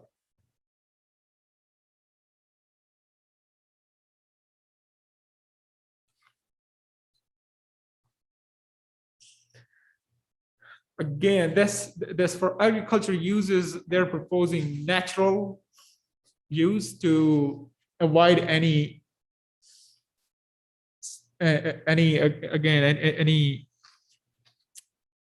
usage of pesticides or herbicides. And for the home gardens are allowed by the right in any residential areas, they don't need any permit. But for the commercial use, which could be the commercial gardens or market gardens, are allowed in all zones, districts, and they will be approved administratively by the planning director, depending on actually the reviews of the site plan, and shall consider access to the utilities, services, and impact of the neighboring properties before they administratively approve it. And the community gardens, which are allowed and used in all districts, they may be located within any front, rear, back of the community from any setbacks otherwise specific in this chapter, and permit may or may be required at the discretion of the planning director, because this could be a little bigger garden. So looking at the property, looking at the situation, if they if we feel that this could be some community evolving issue, they have to get a permit. But primarily, they may not need the permit. And this is to promote the organic food and just the community to have, because this is again the primarily community, and this is very important for the essence of our community and keeping the essence and organic nature of especially the Valley of Espanola, which has primarily been a farmer community.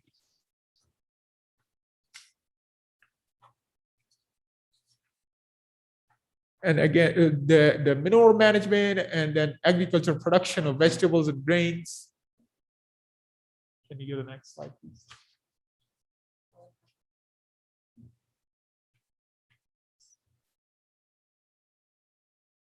Looks like the So last slide. this, yeah, that was the last slide.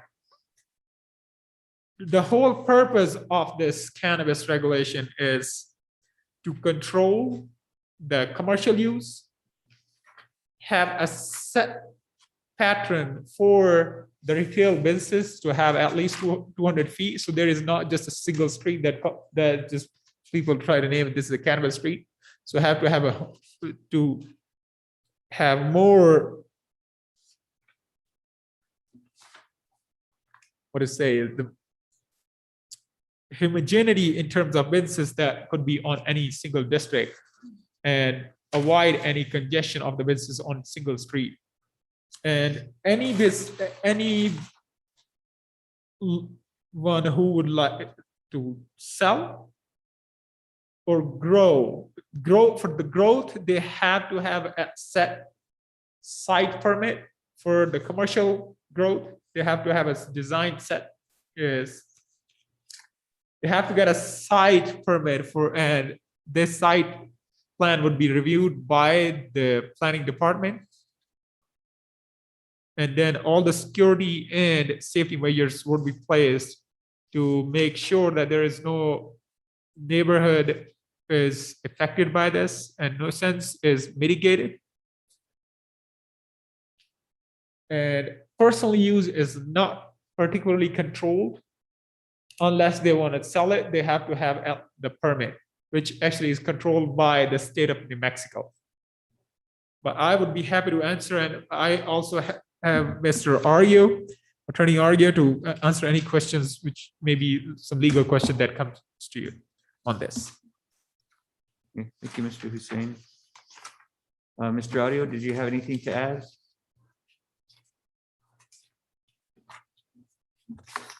Tampa Bay is up, 2 minutes left in the half, 21-14.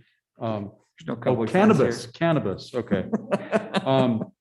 So I apologize for that interruption earlier. The approach that Mr. Hubler took, we worked with him on doing this draft, and it was very much in the spirit of what the governor and the legislature did this past legislative session. And that is taking cannabis from a controlled substance status to another agricultural product that may be grown, sold, and then manufactured in certain areas within the state into other products. So essentially, the message from the state, from the governor's mouth, was basically, we now have red, green, and green. And that was the draft that you received. This obviously, we've seen across the state, some communities attempting to take very hard lines to try to limit the use, growing, and sale and manufacture of marijuana, of cannabis within their communities. I believe the state statute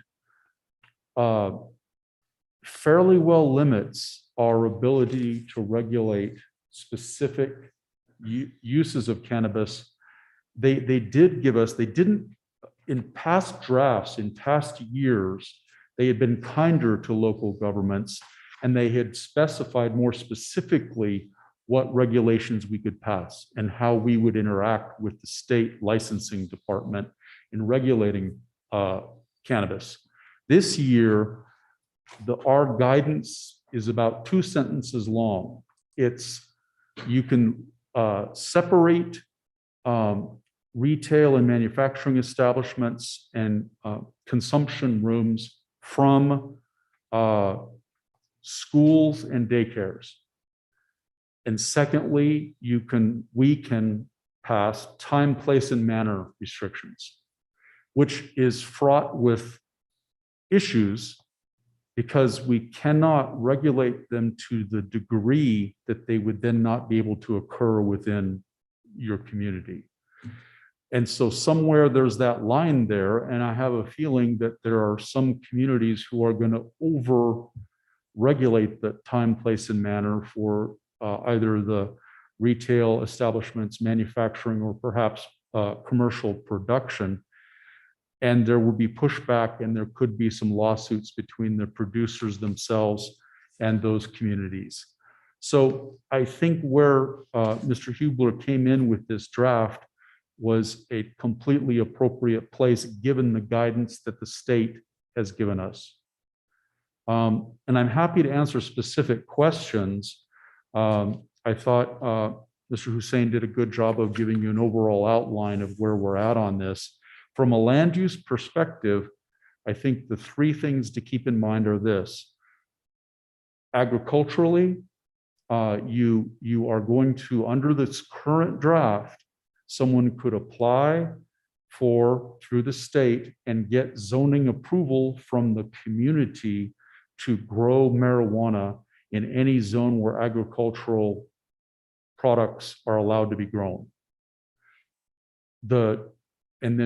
In this draft, it places retail and manufacturing in appropriate current zoning and applies all of the normal zoning requirements and review by you that you would do on any proposed commercial use.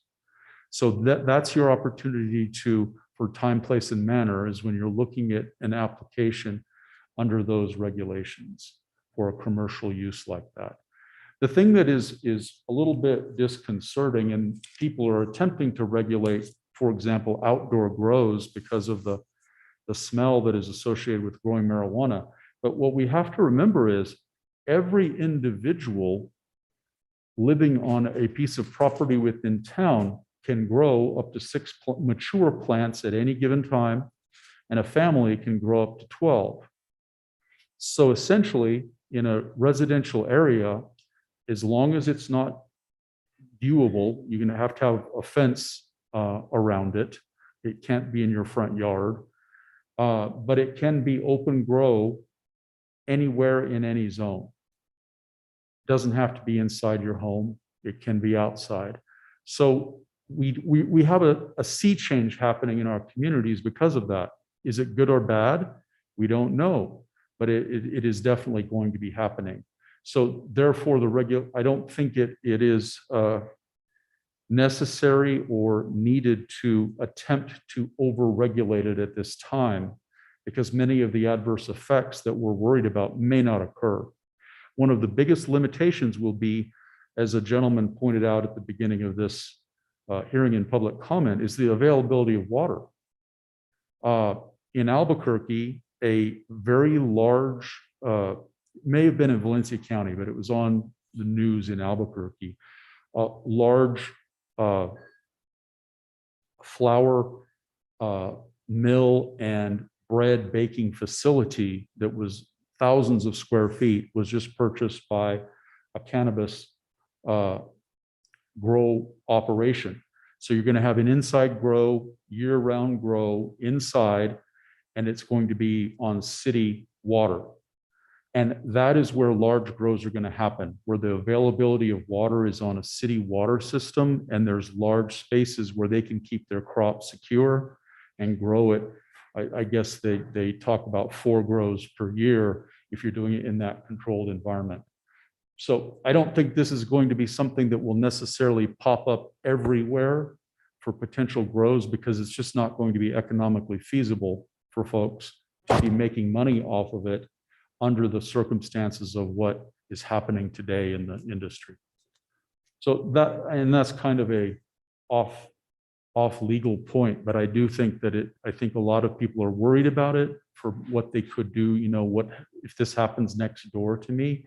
But I think that the part that they may not understand is that it's going to be happening next door if someone wants to grow for their own personal use, and it cannot be regulated by us.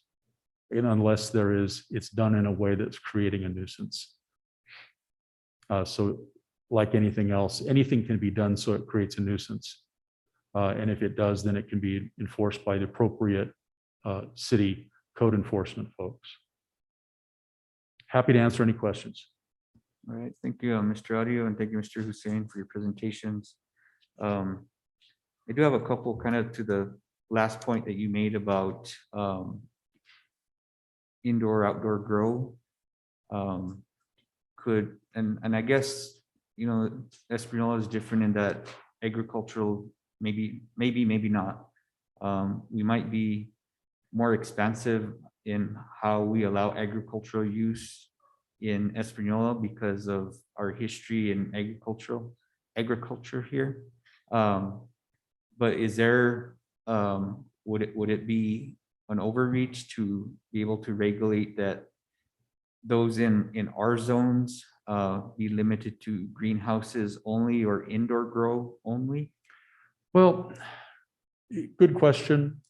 It is a situation where, as you probably know, the state has just come out with regulations for grows and how they're going to be licensing them. And they waited until like a week before people could start applying for permits, which was September 1st. I've not heard a lot of experience as that has occurred yet. To answer your question about how you can regulate it, I think it's fair to regulate time, place, and manner of both outdoor and indoor grows as they relate to other uses, as long as you're not excluding them from enough zones so that they can be seen as a permissive allowed use within your community. Okay. You cannot zone them out of your community. So one of my clients, they're almost exclusively zoned A1 and A2. And that's where the residences occur, is A1 and A2. Very little commercial space. It's only like neighborhood commercial space. And so they're really kind of between a rock and a hard place as it relates to how to regulate that then, because all of the agricultural land is also residential land. Less density, but it's still agricultural land. For you, if that was something that the city wanted to look at, what you would do is look at higher density residential zones and limit growth in those areas or within proximity to those areas. It may be legal. As I said, the only distance requirements that were allowed by the state were that 300 feet between schools and daycares for sale and manufacture. Other people are trying different things. Some communities are practically creating distance requirements that are so restrictive that it basically puts them out of the community, which, as I said, are very likely to be challenged. So whatever you decide to do, you would have to balance it with, is it reasonable? Is it truly time, place, and manner related? Or is it just a way that you're trying to exclude it from the community? So that's why the devil's in the details. And unfortunately, Santa Fe didn't give us any roadmaps. So everything we do, we're going to be creating for you that you would create to match what your zoning is and what your concerns are with it. Okay, thank you, Mr. Audio. And yeah, that's my concern. I think one of the concerns that we had expressed in the initial discussion that this commission had. Second was about the distance requirements for sales and manufacturing. I think what's being recommended is 200 feet. Is that correct? 300. 300? Mhm. Okay. That's what the state has specifically told us we can limit, that's how they're limiting distances from schools and daycares. I'm sorry, not necessarily from schools and daycares, but to each other. There's nothing in the statute that allows for that, but there are jurisdictions who are creating distances between them. I think the challenge is to show why that's reasonable. If you equate it to other uses like bars, and the only other one that I can think that is commonly regulated for distance like that is adult uses. And so I just don't know whether there's any evidence to rationally say you shouldn't have two retail establishments within a certain number of feet of each other, or what's going to happen. I think that's the key, would be to define what the harm is that you're attempting to prevent if you do an ordinance like that. Okay, so right now that we're not recommending that in the current. I did not see it. Did you see anything in on distance from? Yes. Didn't see it, but I heard it. So Yeah, if we look into our proposal, it says that between the businesses, they should be 200 feet distance. That's what we're recommending. okay. And I think that's similar to Santa Fe County, right? I heard 1,500 feet in your presentation. So I haven't looked at a Santa Fe County, but I did look at, so there was a Western Planning Association, they had a sort of webinar about the cannabis, and APA, this American Planning Association of New Mexico, and most of the cities, they are promoting this, where they are encouraging to have 200 feet of distance between different retail businesses of cannabis. Thank you. And from my perspective, that's the risk that I've described, is it doesn't come from state statute.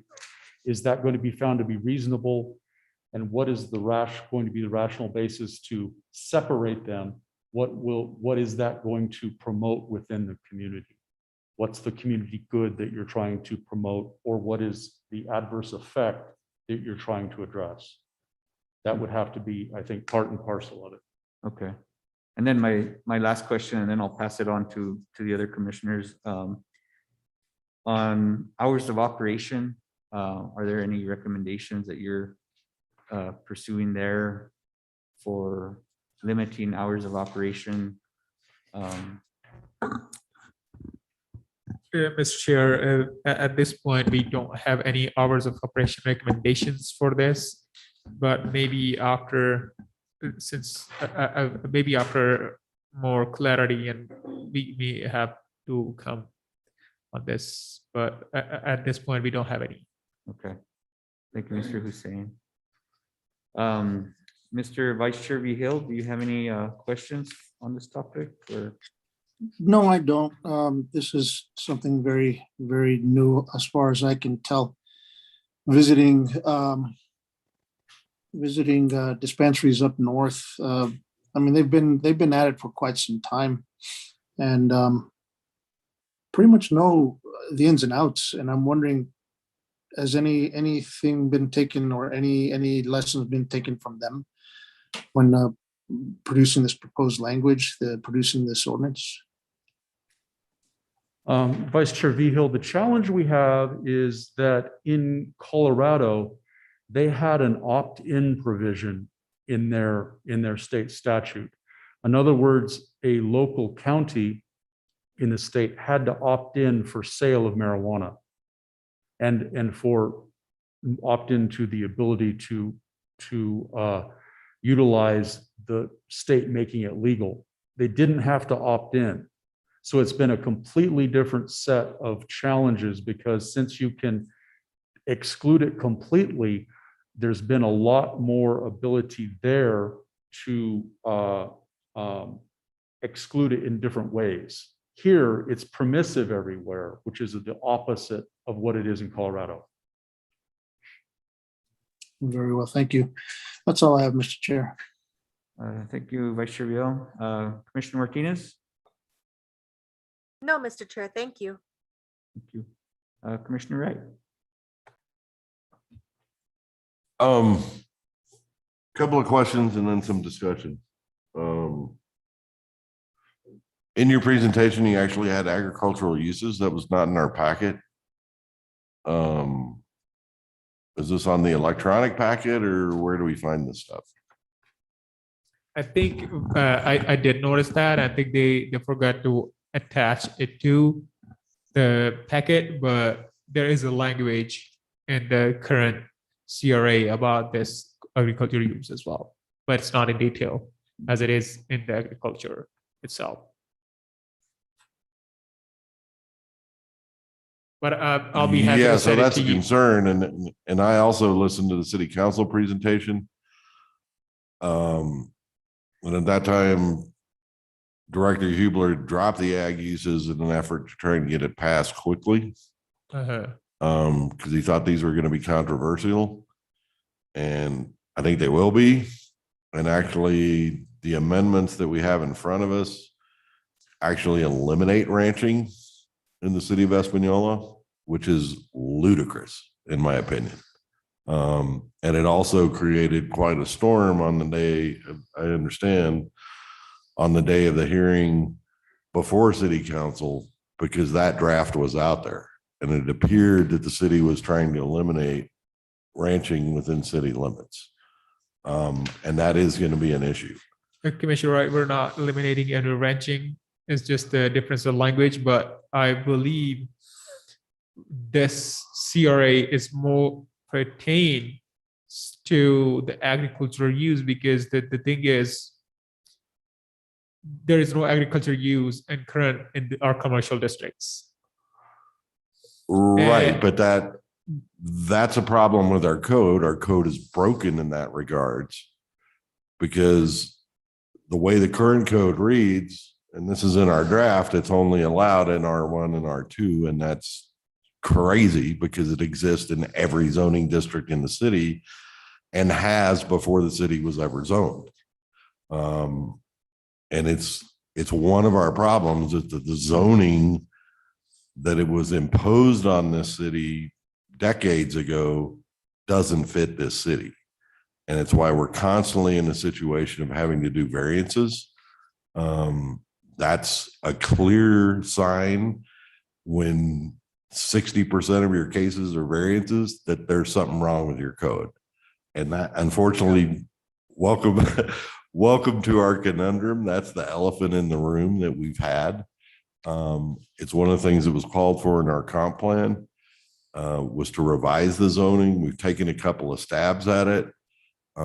Neither the planning commission nor the city council was happy with the approach that previous staff had taken.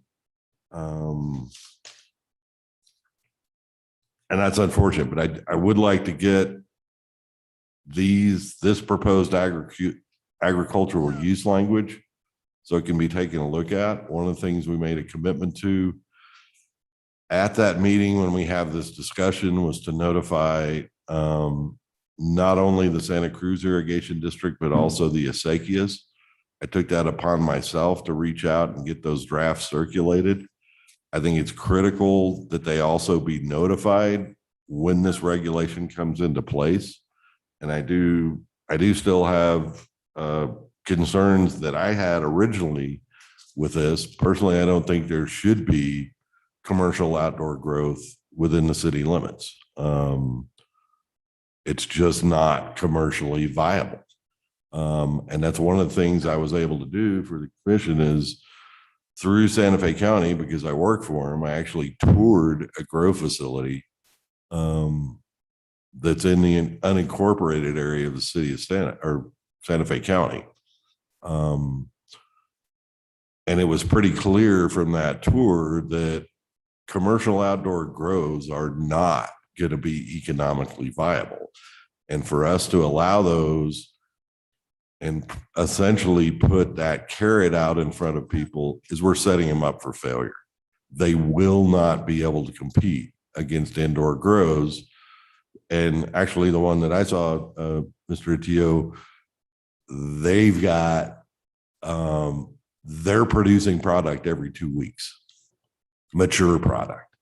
And that's only with 8 8 grow rotations, essentially 8 trays that they move through a warehouse. It is in an industrial district, and the odor, even the day we were out there outside the building, was significant. But they're also adjacent to a coffee roaster place that maybe people don't like the smell of roasted coffee. I mean, it's one of those things. Is it a nuisance odor or is it not?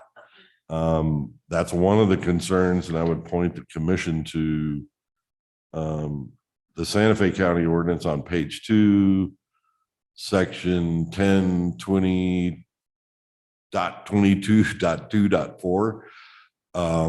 But it's important to recognize that cannabis cultivation, production, manufacturing creates strong odors, can involve the use of significant amounts of energy and water, requires security and other measures to reduce the risk of theft and other diversion to the illegal cannabis market, including possession and use by persons under the age of 21.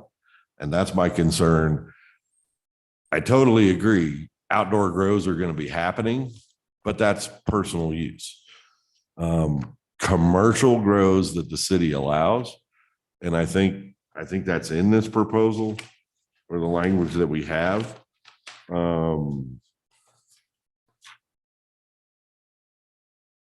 Yeah, that any cannabis related activity licensed pursuant to the rules and regulations of the state of New Mexico are going to require a development plan criteria and appearance before Planning and Zoning Commission. Not sure. It sounds like that's the final stop, like our commercial site plan reviews. They don't go to city council unless they're on appeal. And I kind of question that too. It seems like to me the governing body may want to do that. Of course, they're the ones that are going to approve these regulations. P&Z is just a recommending body. I get that. But I am concerned, and again, these comments were made earlier and essentially were not incorporated into this draft. And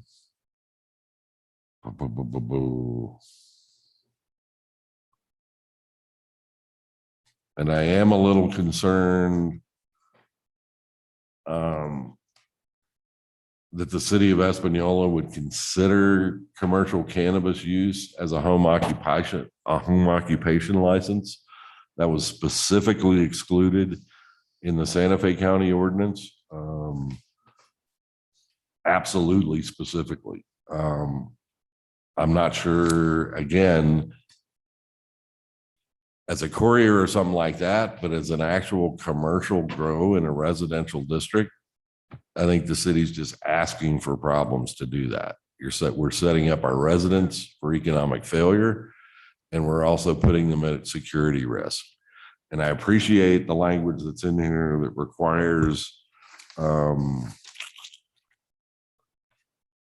that requires a security plan and review by the police chief. I think that should be based on experience that we've seen in the last couple of years. That actually needs to be reviewed and approved in part of the commission packet and not something that comes along after the fact. But I'm getting ahead of myself. The notes that I had in here, I do like the language about organic production and water efficient methods are encouraged. I'm a little leery of the language that says as is the use of acequia and surface water rights, unless that's amended.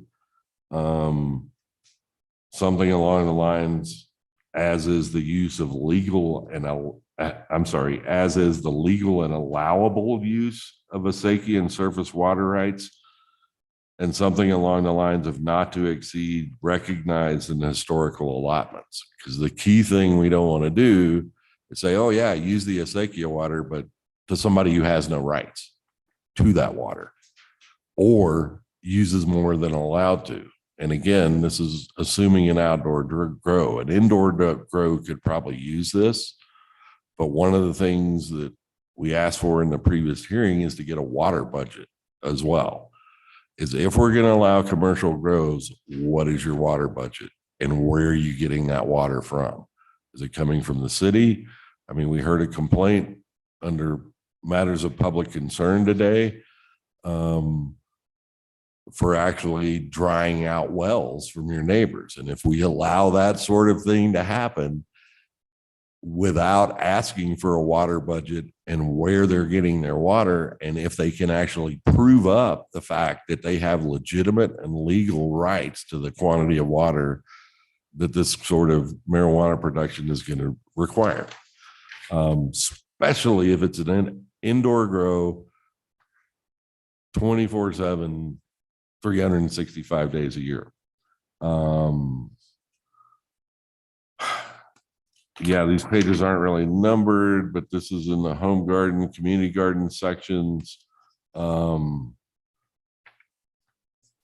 have a real problem with that the permit may be required at the discretion of the planning director.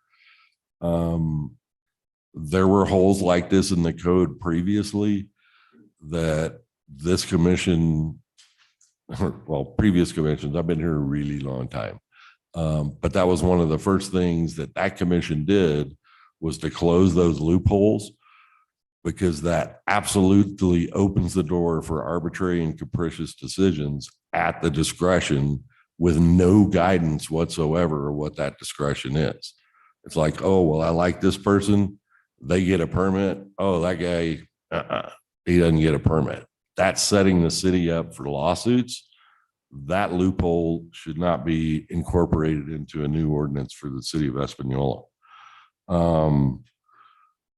I do think there's a conflict between sections 5 and 6 regarding market gardens that are given administrative approval and shall be based on the review of a site plan and consider access, utility service, impacts to neighboring properties, and proposed operations and management. That seems to be in direct conflict with paragraph 6, that cannabis related activity is allowed in any zone district with approval of the site plan by the Planning and Zoning Commission. Which is it? It's one or the other. I would think these things would want to be done in a public hearing. That's a problem of an administrative decision by the director. There's no public input, there's no notification to neighbors, and there's no public hearing on what a potential land use director could do. It's totally arbitrary and capricious, and no public input and no public involvement and no transparency. I'm not in favor of that. Again, I mentioned the security plan moving on down. That should be required at the planning and zoning hearing. The fire department review, I think it's imperative that some of these processing, and that's why I think a vertically integrated business should only be allowed in industrial zones in the city of Espanola, especially so since those are outside of our irrigated lands. And there's still an ordinance that the city needs to consider, because we have a pending application for an acequia or for an irrigated lands protection district. The kind of chemicals, the butane and protein that are used to produce some of these products, cannabis products, should absolutely not be allowed in residential or even commercial areas. That's an industrial use. And that's my opinion on that. Again, allowances by zone district, that it should be allowed in any zone district. I don't agree with that. I think commercial growth should be limited. Okay, that's kind of my comments, but I would And just regarding the Santa Fe County ordinance that I passed out to everybody and emailed, there was a discussion of separation, Mr. Chair, early on for the cannabis consumption. But now that I read through this draft, they actually removed it. And I guess there is none. And the theory and listening to the public comments and the hearings there with my employer was that they didn't want to create, what they were trying to do was avoid like the cannabis block, whereas nothing but marijuana consumption in this section of town or wherever it was. For whatever reason that got dropped out. And I think it may be Mr. Atillo, basically some of the things, what's the rationale for it? What do you really do? You don't do that with bars. Right. And what they were trying to avoid was a concentration. And again, that's one of the things with our zoning. We have so much commercial zoning. It's ridiculous. Again, that's one of the reasons why our zoning is broken, is we have way too much commercial zoning that can ever be consumed. And that's something we need to do, is look at mixed uses.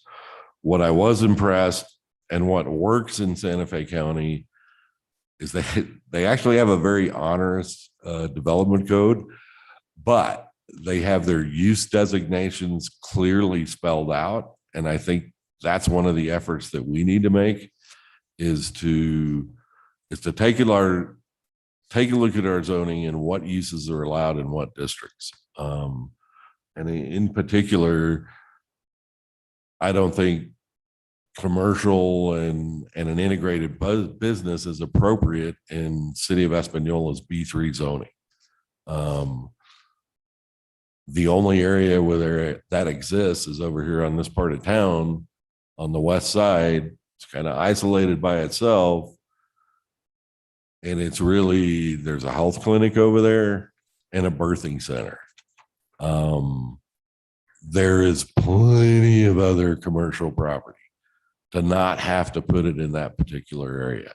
So again, I would not be a fan of allowing it in B3. So I've rambled on. That's it for me, Mr. Chair. Thank you. Thank you, Commissioner. Commissioner Quintana, any questions, comments? Mr. Atillo, no matter how I look at this, I'll be very candid. This is an onion with many layers, and candidly, every layer stinks. Okay. The state went ahead and passed this law that it's legal. It's been called many things, recreational. There's many definitions that are, in my opinion, can be challenged and at least debated. Sitting on a planning and zoning commission and in each municipality, I think that the planning and zoning commissions have a responsibility to, I'm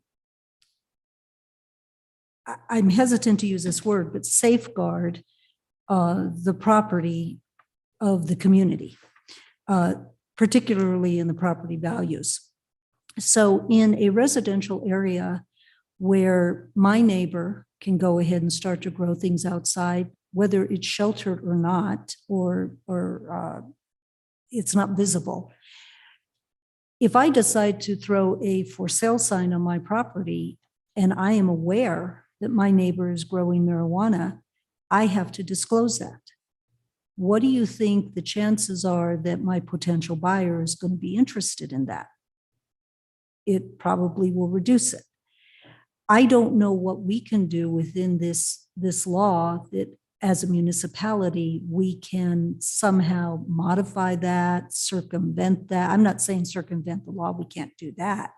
But what can we do as an individual community to still see that there is protection for the property values? Commissioner Wright, I think, said it very eloquently. There's things that we can do regarding indoor growing versus outdoor growing. Where do we grow it? Where is it commercial and what have you? But my neighbor next door has the property right to use his property within the zoning that is allowed. But I also have the right to maintain my property values as much as I can. And if my argument isn't enough, then let's fall into the basis of our comprehensive plan. Our comprehensive plan addresses the type of housing that we put next to each other, how we develop and grow. Now, maybe in the future, they're going to incorporate marijuana in there too. As I'm sure you can very well tell, I am not a big fan of this bill. And the governor didn't call me and consult me on it, but I do serve on this commission, and I would like to see if there is a way that we can still protect our property values. I think that's all I think I've made my point, and I think you understand where I'm coming from, and I just don't know where we can go with it yet. In very briefly looking at the bill that we were provided a copy of a couple months back, and maybe it's changed 10 times since then. At the end of it, the state intends on looking at this bill again in about 4 years to see what kind of impact it has had. Even in this summary, we talk about in order to best take advantage of the economic opportunities while minimizing the negative impacts. Well, there are such things as unintended consequences. And if we can put our heads together, maybe we can try to avoid some of those unintended consequences. Thank you. Thank you, Commissioner.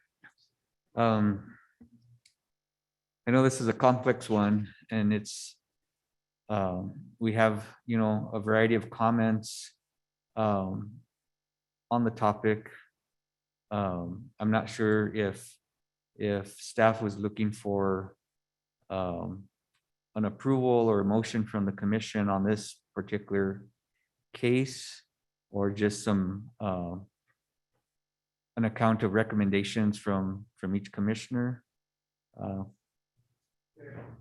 Chair, at this moment, we were looking, since our scope should be in conference, is the topics should be started, issued from September 1st. We want to make sure that we are in compliance with that. At this point, we were wanting to get your input, as well as we wanted to ensure to request if we can just refer it to council to review it after you have reviewed this. Okay. Your comment. But, I was just gonna say, and now that Mohammed is here with us, he and I will spend some time taking into consideration everything that was brought up tonight, and then review what was brought up at council before comments still discussed there. Mhm. To see what amendments we would propose, and at the very least, we can give options to the city council. Because there are many other examples now out there that have been passed. None have been tested yet, but there have been other attempts to do some of the regulation that have been brought up, that it may be, it would be a good idea. For example, I think that separating commercial roads from residential zones, if it's possible, we've done under your zoning, put this in industrial zones, if they're available and applicable, that is a good place for enclosed industrial uses to be all. I do not believe that, well, that sounds better. I do not believe that there is one simple solution. There are all kinds of pushes and pulls, as you said, it's the onion for sure. And but what we can do is I think we can give options to the governing body of saying, here's what has been done in other places, and here's where it looks like you have the latitude to control between zones and so forth. So I think that is worth our efforts. Okay, thank you, Mr. Audio. I like that approach. I think it would also be worthwhile to inform council and provide them a summary of what the commission's concerns were, comments and concerns. You know, I think in a nutshell, mine were, you know, about for the retail aspect, you know, looking at hours of operation, looking at distance requirements to be able to control density, like Commissioner Wright mentioned. And we did find that in Santa Fe counties, by the way. So they are limiting it to 200 feet between retail and was it retail and Consumption, I think it's- consumption, I believe. retail and consumption, yes. I would echo Commissioner Wright in that, Page 4. okay. I would echo Commissioner Wright is that commercial grow be limited to commercial or industrial areas. And if there is, I didn't readily see it, but if there is reference to home occupations and the, was it commercial related? To home occupational use, that be looked at and possibly limited if that's appropriate. I concur. Yeah. Thank you. I appreciate that. And then, you know, where we do have, you know, look at our R zones, our residential zones, about limiting to indoor type facilities, because if anyone in any zone can plant up to, was it 12? 12 plants, and you get a row of people who are like-minded and plant all their rows, and then you have other people on the other side of the fence that don't, then you kind of get that smell and nuisance in a cumulative sort of way, not by each one. So I could see that kind of being an issue. And just so you know, that's going to be extremely difficult to regulate Yeah, because it is off limits under the state law for us. It's a right of citizens. So it's going to be hard for us to lasso that, if you will. yeah. I have a solution, but I don't have a solution that doesn't involve everyone being Outdoors. everyone being high, because I've heard that it doesn't smell as bad if you're high. So Yeah, if you can't beat them, join them, I guess. Yeah. I'm just Okay. saying. Yeah. So those would be my final thoughts, my final comments. I'll allow my fellow commissioners to share any final thoughts and comments that they would like. Vice Chair Hill. Sorry. I don't have any. I'm reading other ordinances, stuff coming out of California, and it seems like we're on a good track. I do appreciate Commissioner Wright's and Commissioner Quintana's outlook. There's a little bit more ironing out, and I think we'll be okay. Thank you. I mean, the smell's not so bad, maybe even when you're not high, but you know, it's a flower. So it's all it is. It's a flower. It's something you can, never mind. All right, that's all I got. Well, watch yourself, Vice Chair. Commissioner Martinez. Final thoughts? None at this time. Thank you, Mr. Chair. Thank you. Commissioner Wright. Well, just to note that both city council and the planning and zoning commission had expressed the desire to have a joint session to discuss this. And kind of brainstorm the ideas. I think that still would be a good thing to do. And again, I think it's critical that that meeting be well noticed and that the acequias and the irrigation district be involved with that. Because these regulations as proposed are going to have an impact on that. And one of the goals of our comp plan is is to actually strengthen and protect the acequias that we have remaining here in this beautiful valley. We do not want to end up like Santa Fe. That used to have dozens of them and now barely has one functioning acequia. That would be a tremendous loss to this community, not only in terms of cultural history, but also really economic viability. God, there is ecotourism now. People come to places looking for fresh food and farm to table, and that sort of realizing that they can be at a Airbnb that has its own garden and they actually get to put those vegetables in their breakfast or lunch or dinner. That is awesome. And that's something that can have a tremendous economic impact and long-term viability and sustainability of this community, culturally, historically, and economically.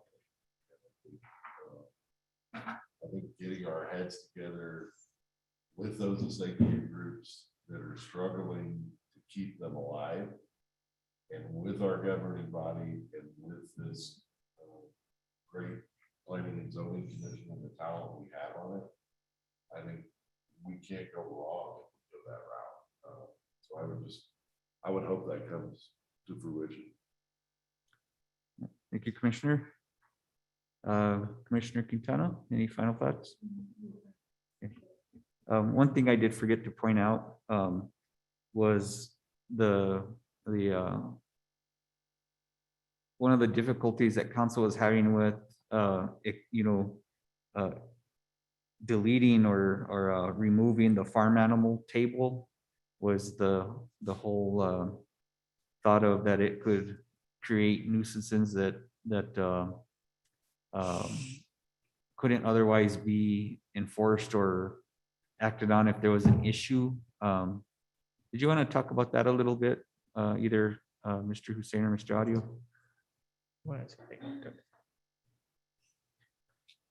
So there are multiple aspects of that whole issue that are of concern. One of the things that I didn't bring up because it opens up a whole nother can of worms, but it's something that we have to note and bring forward and consider it as we come. If there were producers here, if there's somebody interested in opening up a marijuana related business in Espanola, they're going to be very concerned about it. And that is because the state has said in their regulations that in order to get a license, you have to bring a zoning approval and a building permit approval, which is absurd for sure, because they're putting the cart before the horse. But that's what it says now. So anytime you have a use that requires a hearing with opportunities for appeal, you're putting people way behind the 8 ball in getting their business up and running. So that really is an economic development issue that needs to be balanced with everything else that we've talked about. Because there will be people, and I'm not saying that economic development of that kind is good or bad, but it's just a reality that we all need to realize that the more burdensome we make the application process, the less likely you are to have those types of businesses in your community.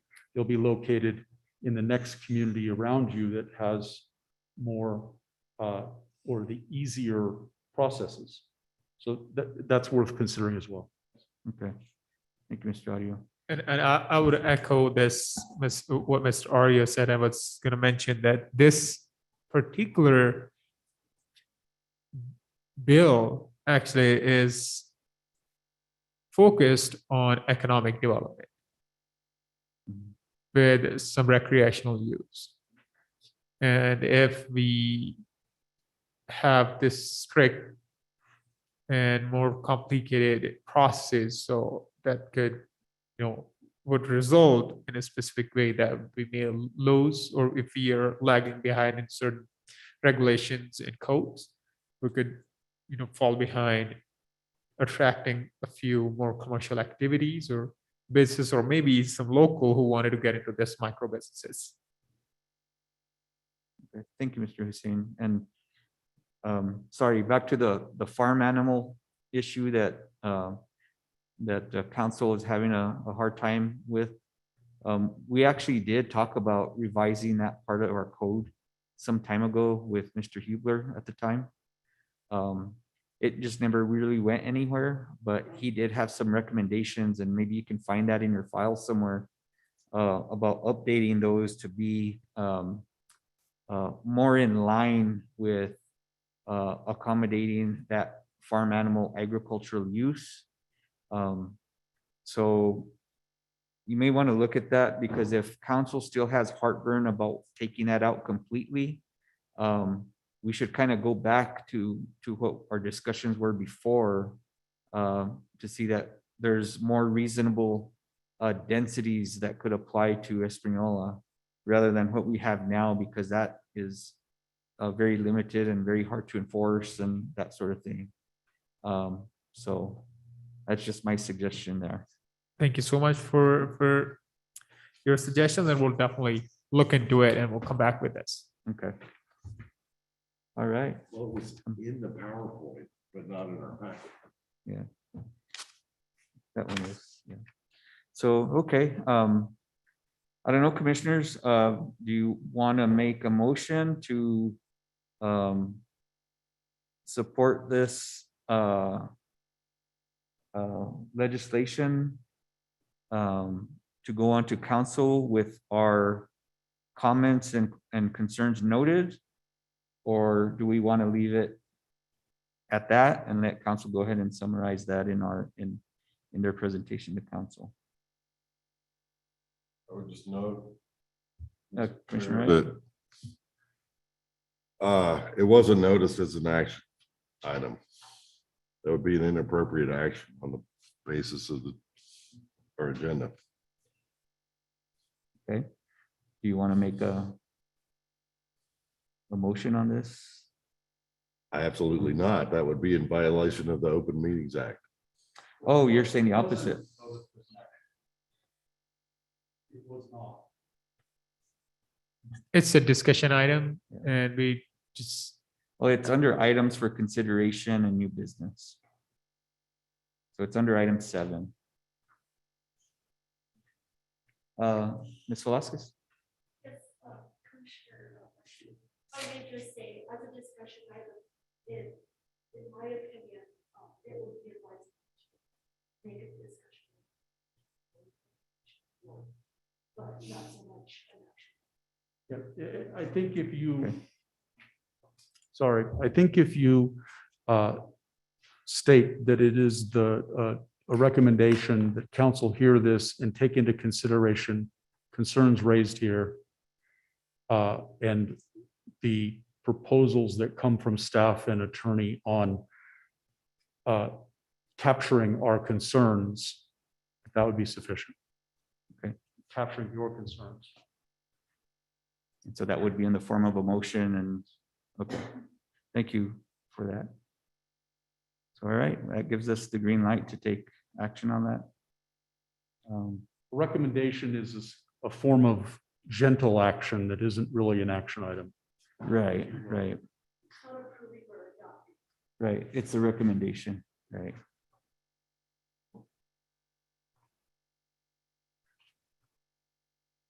So I like your language, Mr. Audio. Can I just say so moved and carry that forward and ask for a second? If I remembered what I said, you could. We're being recorded, I think we'll remember.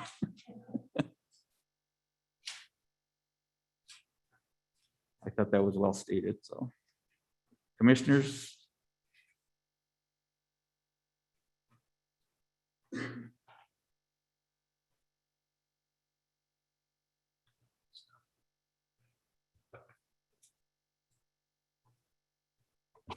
Commissioner Wright?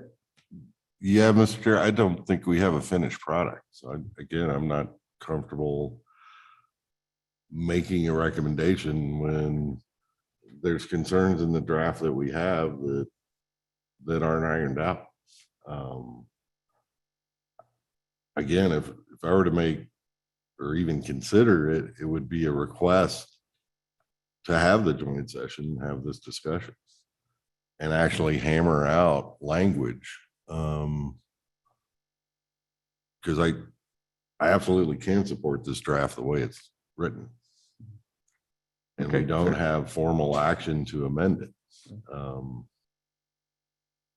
Fair enough. I would say, initially I was supportive of a joint session, but, thinking about it and, having 7 commissioners and 7 counselors in the same room together, trying to hammer out legislation, seems like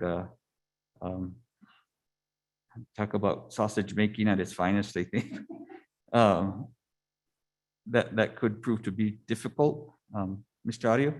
Good middle ground, and I agree with it. It's hard to make a recommendation just to further consider it. I mean, that's really all you'd be doing.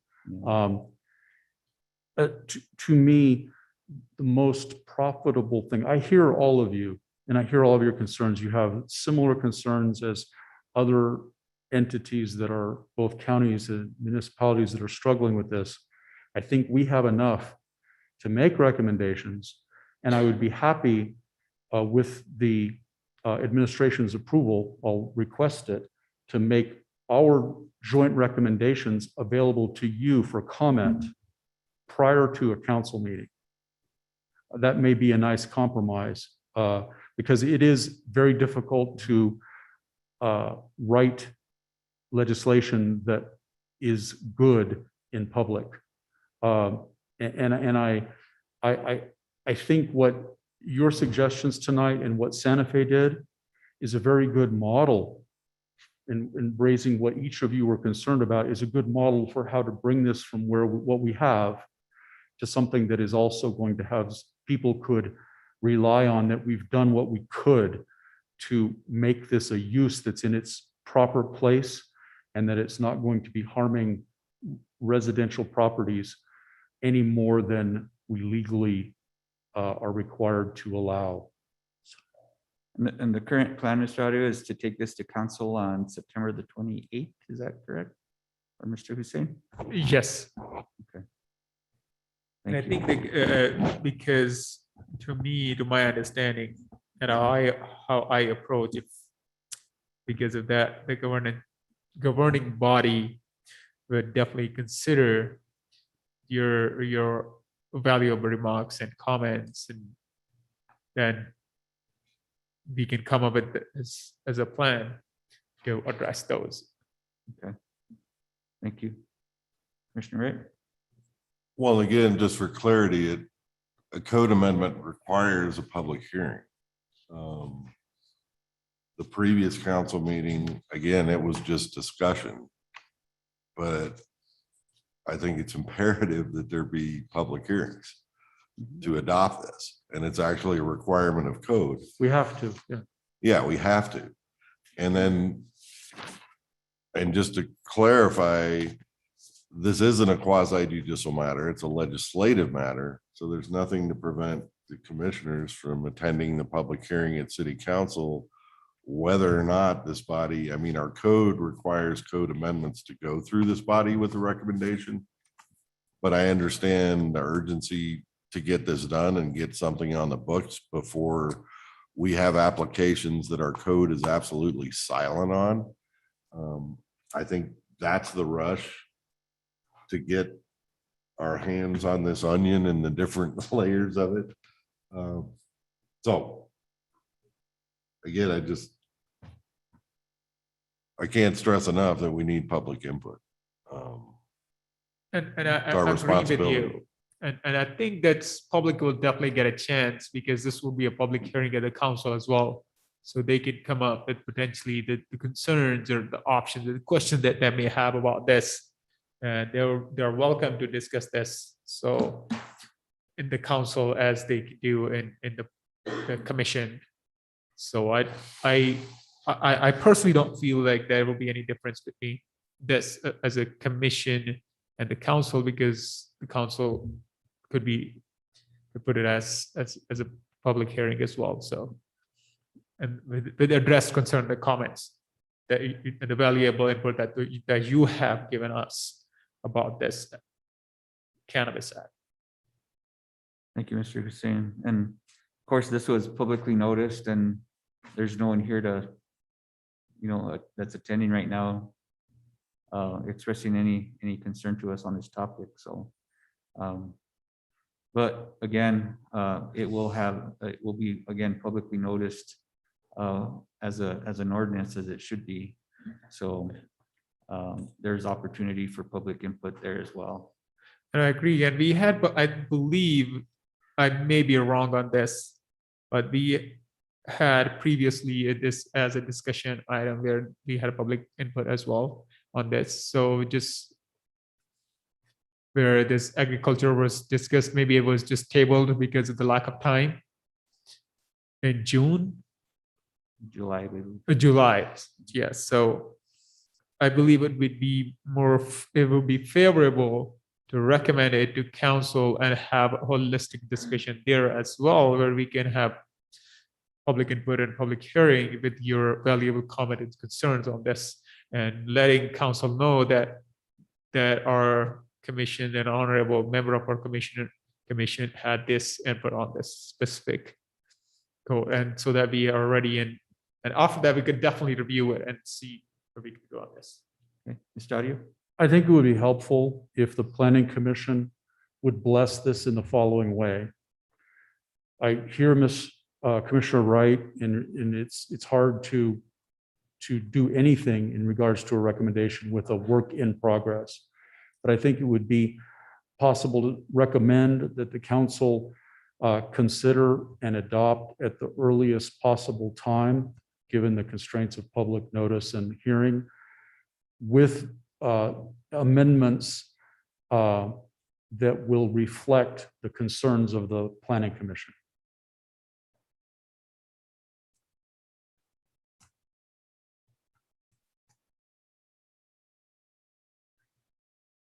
All right, commissioners. Thank you, Mr. Audio, Mr. Hussein.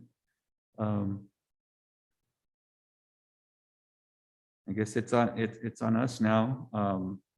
You want to go ahead and put forward a recommendation in a similar or different way that was just expressed by Mr. Audio. This would be our opportunity to say that we want our comments and concerns expressed on this issue. So.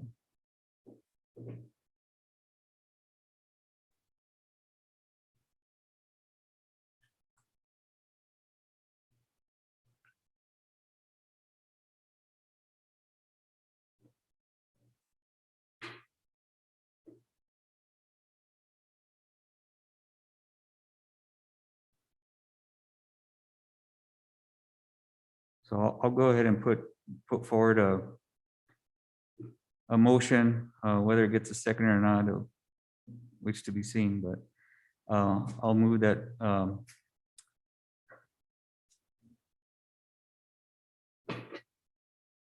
that we recommend council consider the adoption of these regulations at the earliest possible time with amendments that will reflect the concerns and comments of the Planning Commission.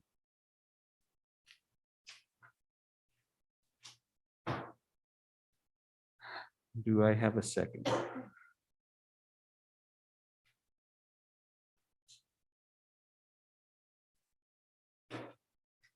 And if you have any amendments, I'm open to amendments.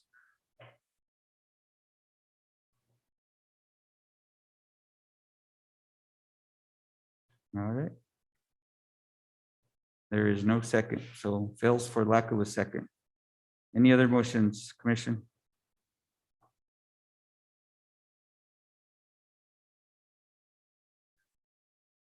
All right, Mr. Hussein, Mr. Audio, thank you. We don't have a motion or recommendation formally from this commission, but you do have comments. So thank you both very much. Appreciate your work on this. I know it's a lot to get done in a short amount of time, but we appreciate your work. Thank you so much, Ms. Chair and the honorable member of the commission.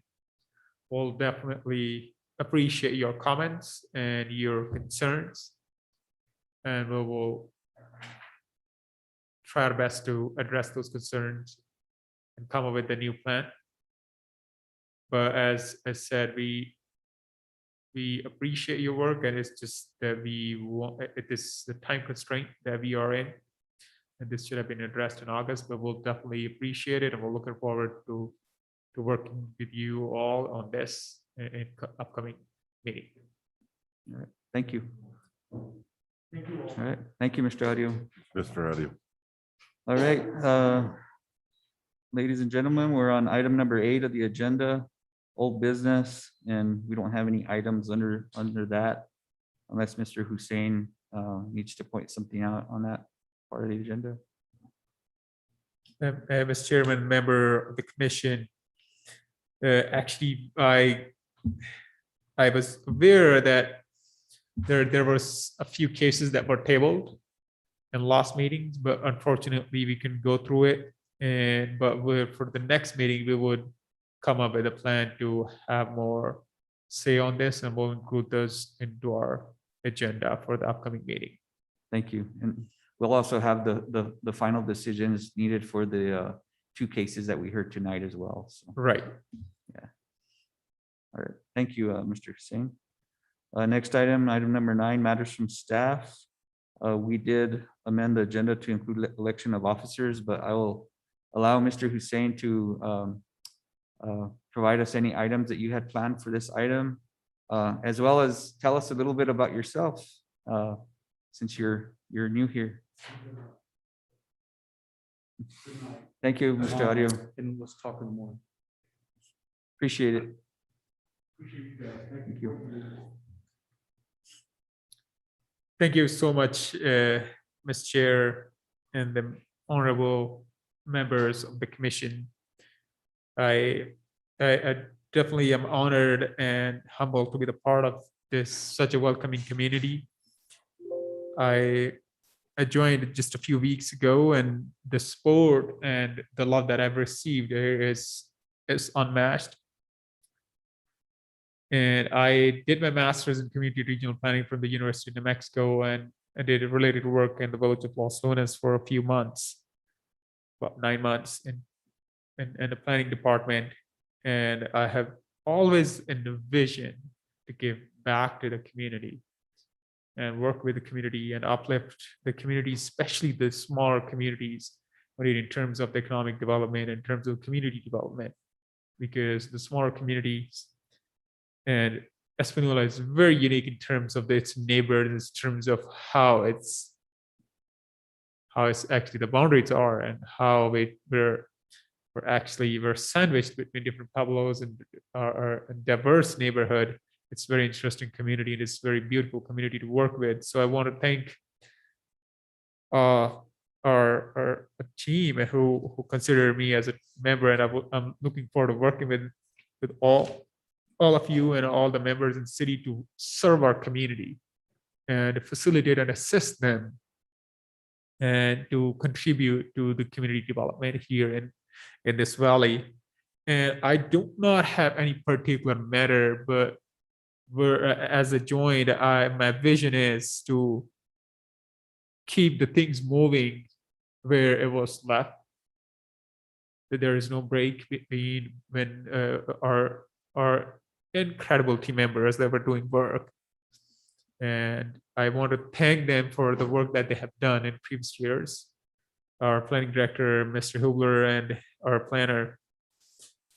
And my vision is to have more cohesive at this moment, have more cohesive code enforcement, where we have more, and I know our code enforcement personnel working hard, and we want to make sure that we are more diligent on this, especially on weed issues, and especially in the conform to all the standards that we have in our code in all the communities, and we stick to the laws when I say the stick to the laws, is just we assist the community and facilitate the community within the laws and regulations. And advancing with the current trends of code. And as you all know, you have more experience than I have with this city. So, and you know how some of the issues that we have in our zoning and code. So trying to develop a process and a phase and a facet of this more comprehensive and more easy to work with code that even a layman can understand that. Because actually this is code for everyday people. So that's our vision, but I would be happy to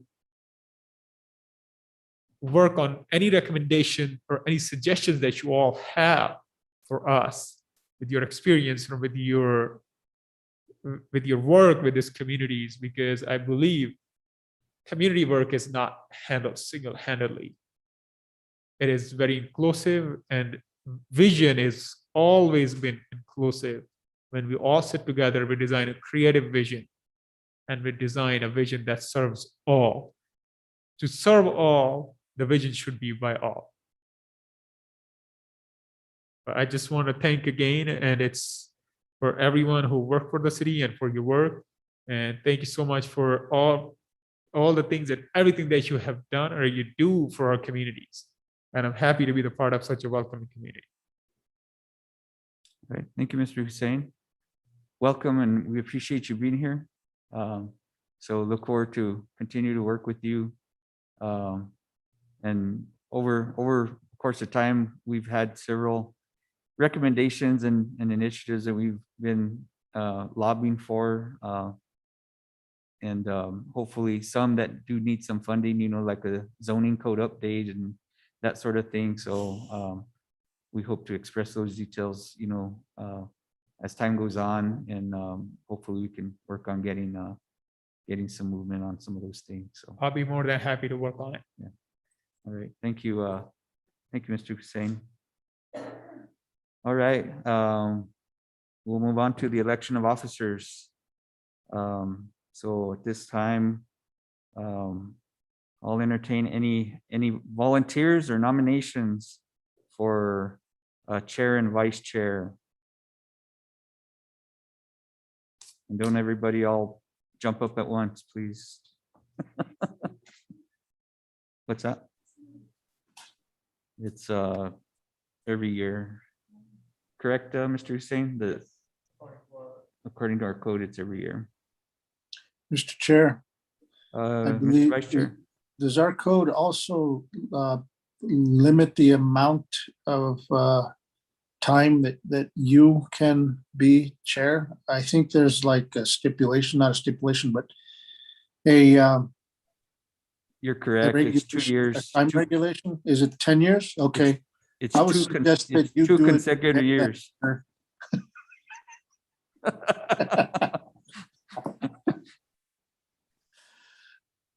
Thank you, Vice Chair. Hey, you're welcome, Mr. Chair. I nominate the current chair. He's doing a good job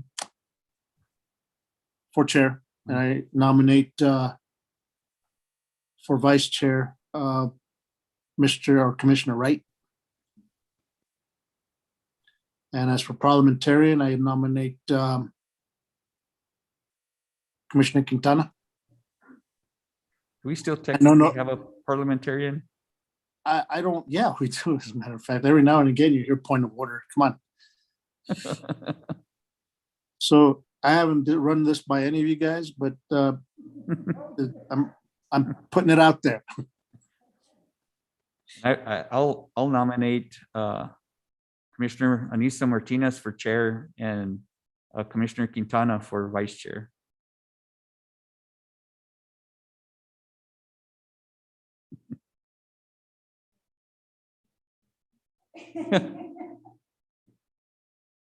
You do. What say you, Commissioner Martinez?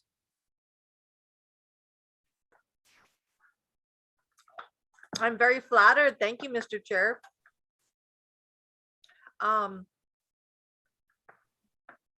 I would like to nominate Eric Martinez for a second term and Earl Wright as vice.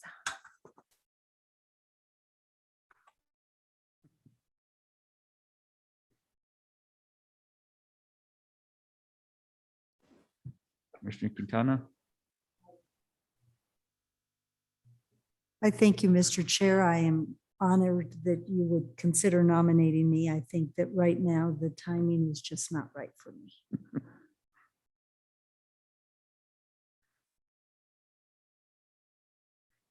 All right, guys. Well, we're supposed to do it according to the code by secret ballot, but No, we've not done that before, so I'd say we just, I don't know if I want to accept, you know, why not? You've done a good job. I appreciate that. It's,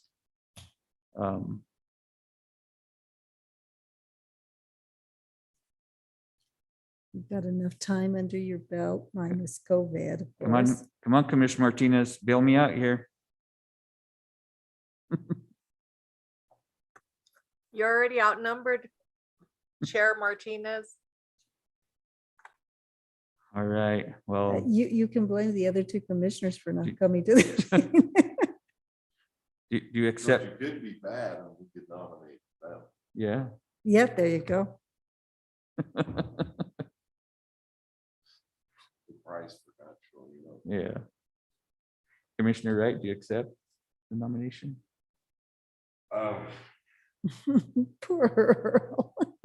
Actually, as vice chair, you could maybe do that. Just don't sick election. Keep everybody happy and healthy, so you have to be your own. Cause yeah, I'm really swamped right now. I'm I just, appreciate the honor, but I'm just very, and will be till the end of the calendar year, so, and honestly, so am I. yeah. That's why I'm just like, I could use a little reprieve. I feel like sometimes I don't give it its due at times, to be as prepared as I need to be chair. So it sounds like Commissioner Wright's declining. I'm on the fence. Mm-mm.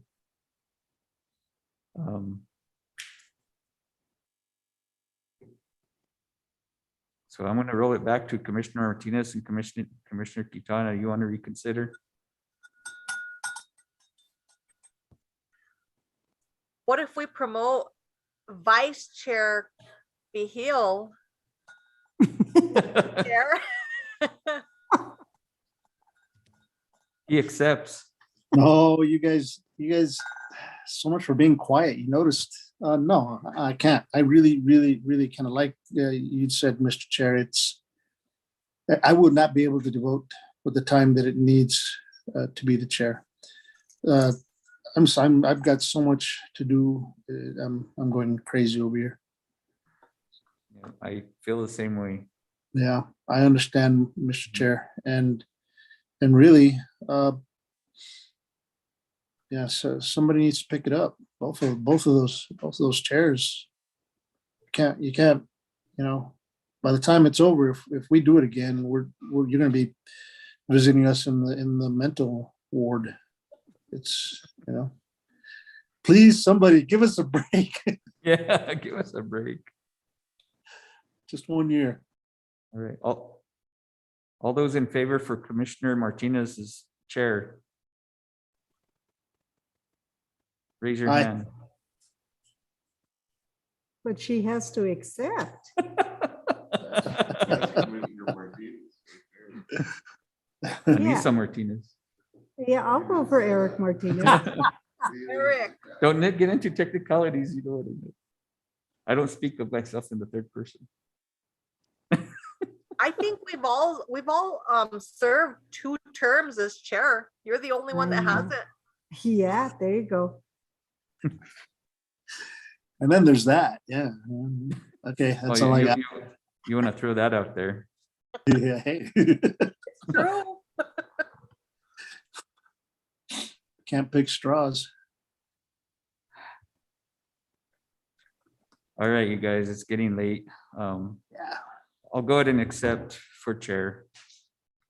Thank you. All those in favor? Aye. Aye. All right, Aye. one against. Okay, now there's vice chair. Commissioner Martinez, then I'll put you on the spot if, since Commissioner Wright declined and Commissioner Vihil wants to pass the baton.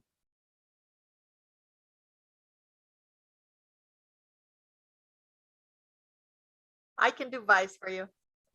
All right, That a girl. all those in favor? Aye. Aye. Aye. Aye. All right, Thank you, Commissioner. thank you, Martin- guys. Anissa. Thank you, both of you. Yes, thank you. Thank you. All right, well, thank you. So we're on item number 10, adjournment. Thank you, folks, for everything. All those in favor for adjournment by acclamation? Aye. Aye, Aye. Night. Good night. we're adjourned. The gavel has been hit.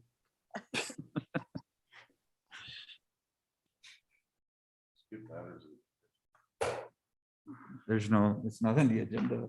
It's on that one, It's not on this one. Yeah. but I was curious about that. Yeah, That's gonna reappear, right? yeah.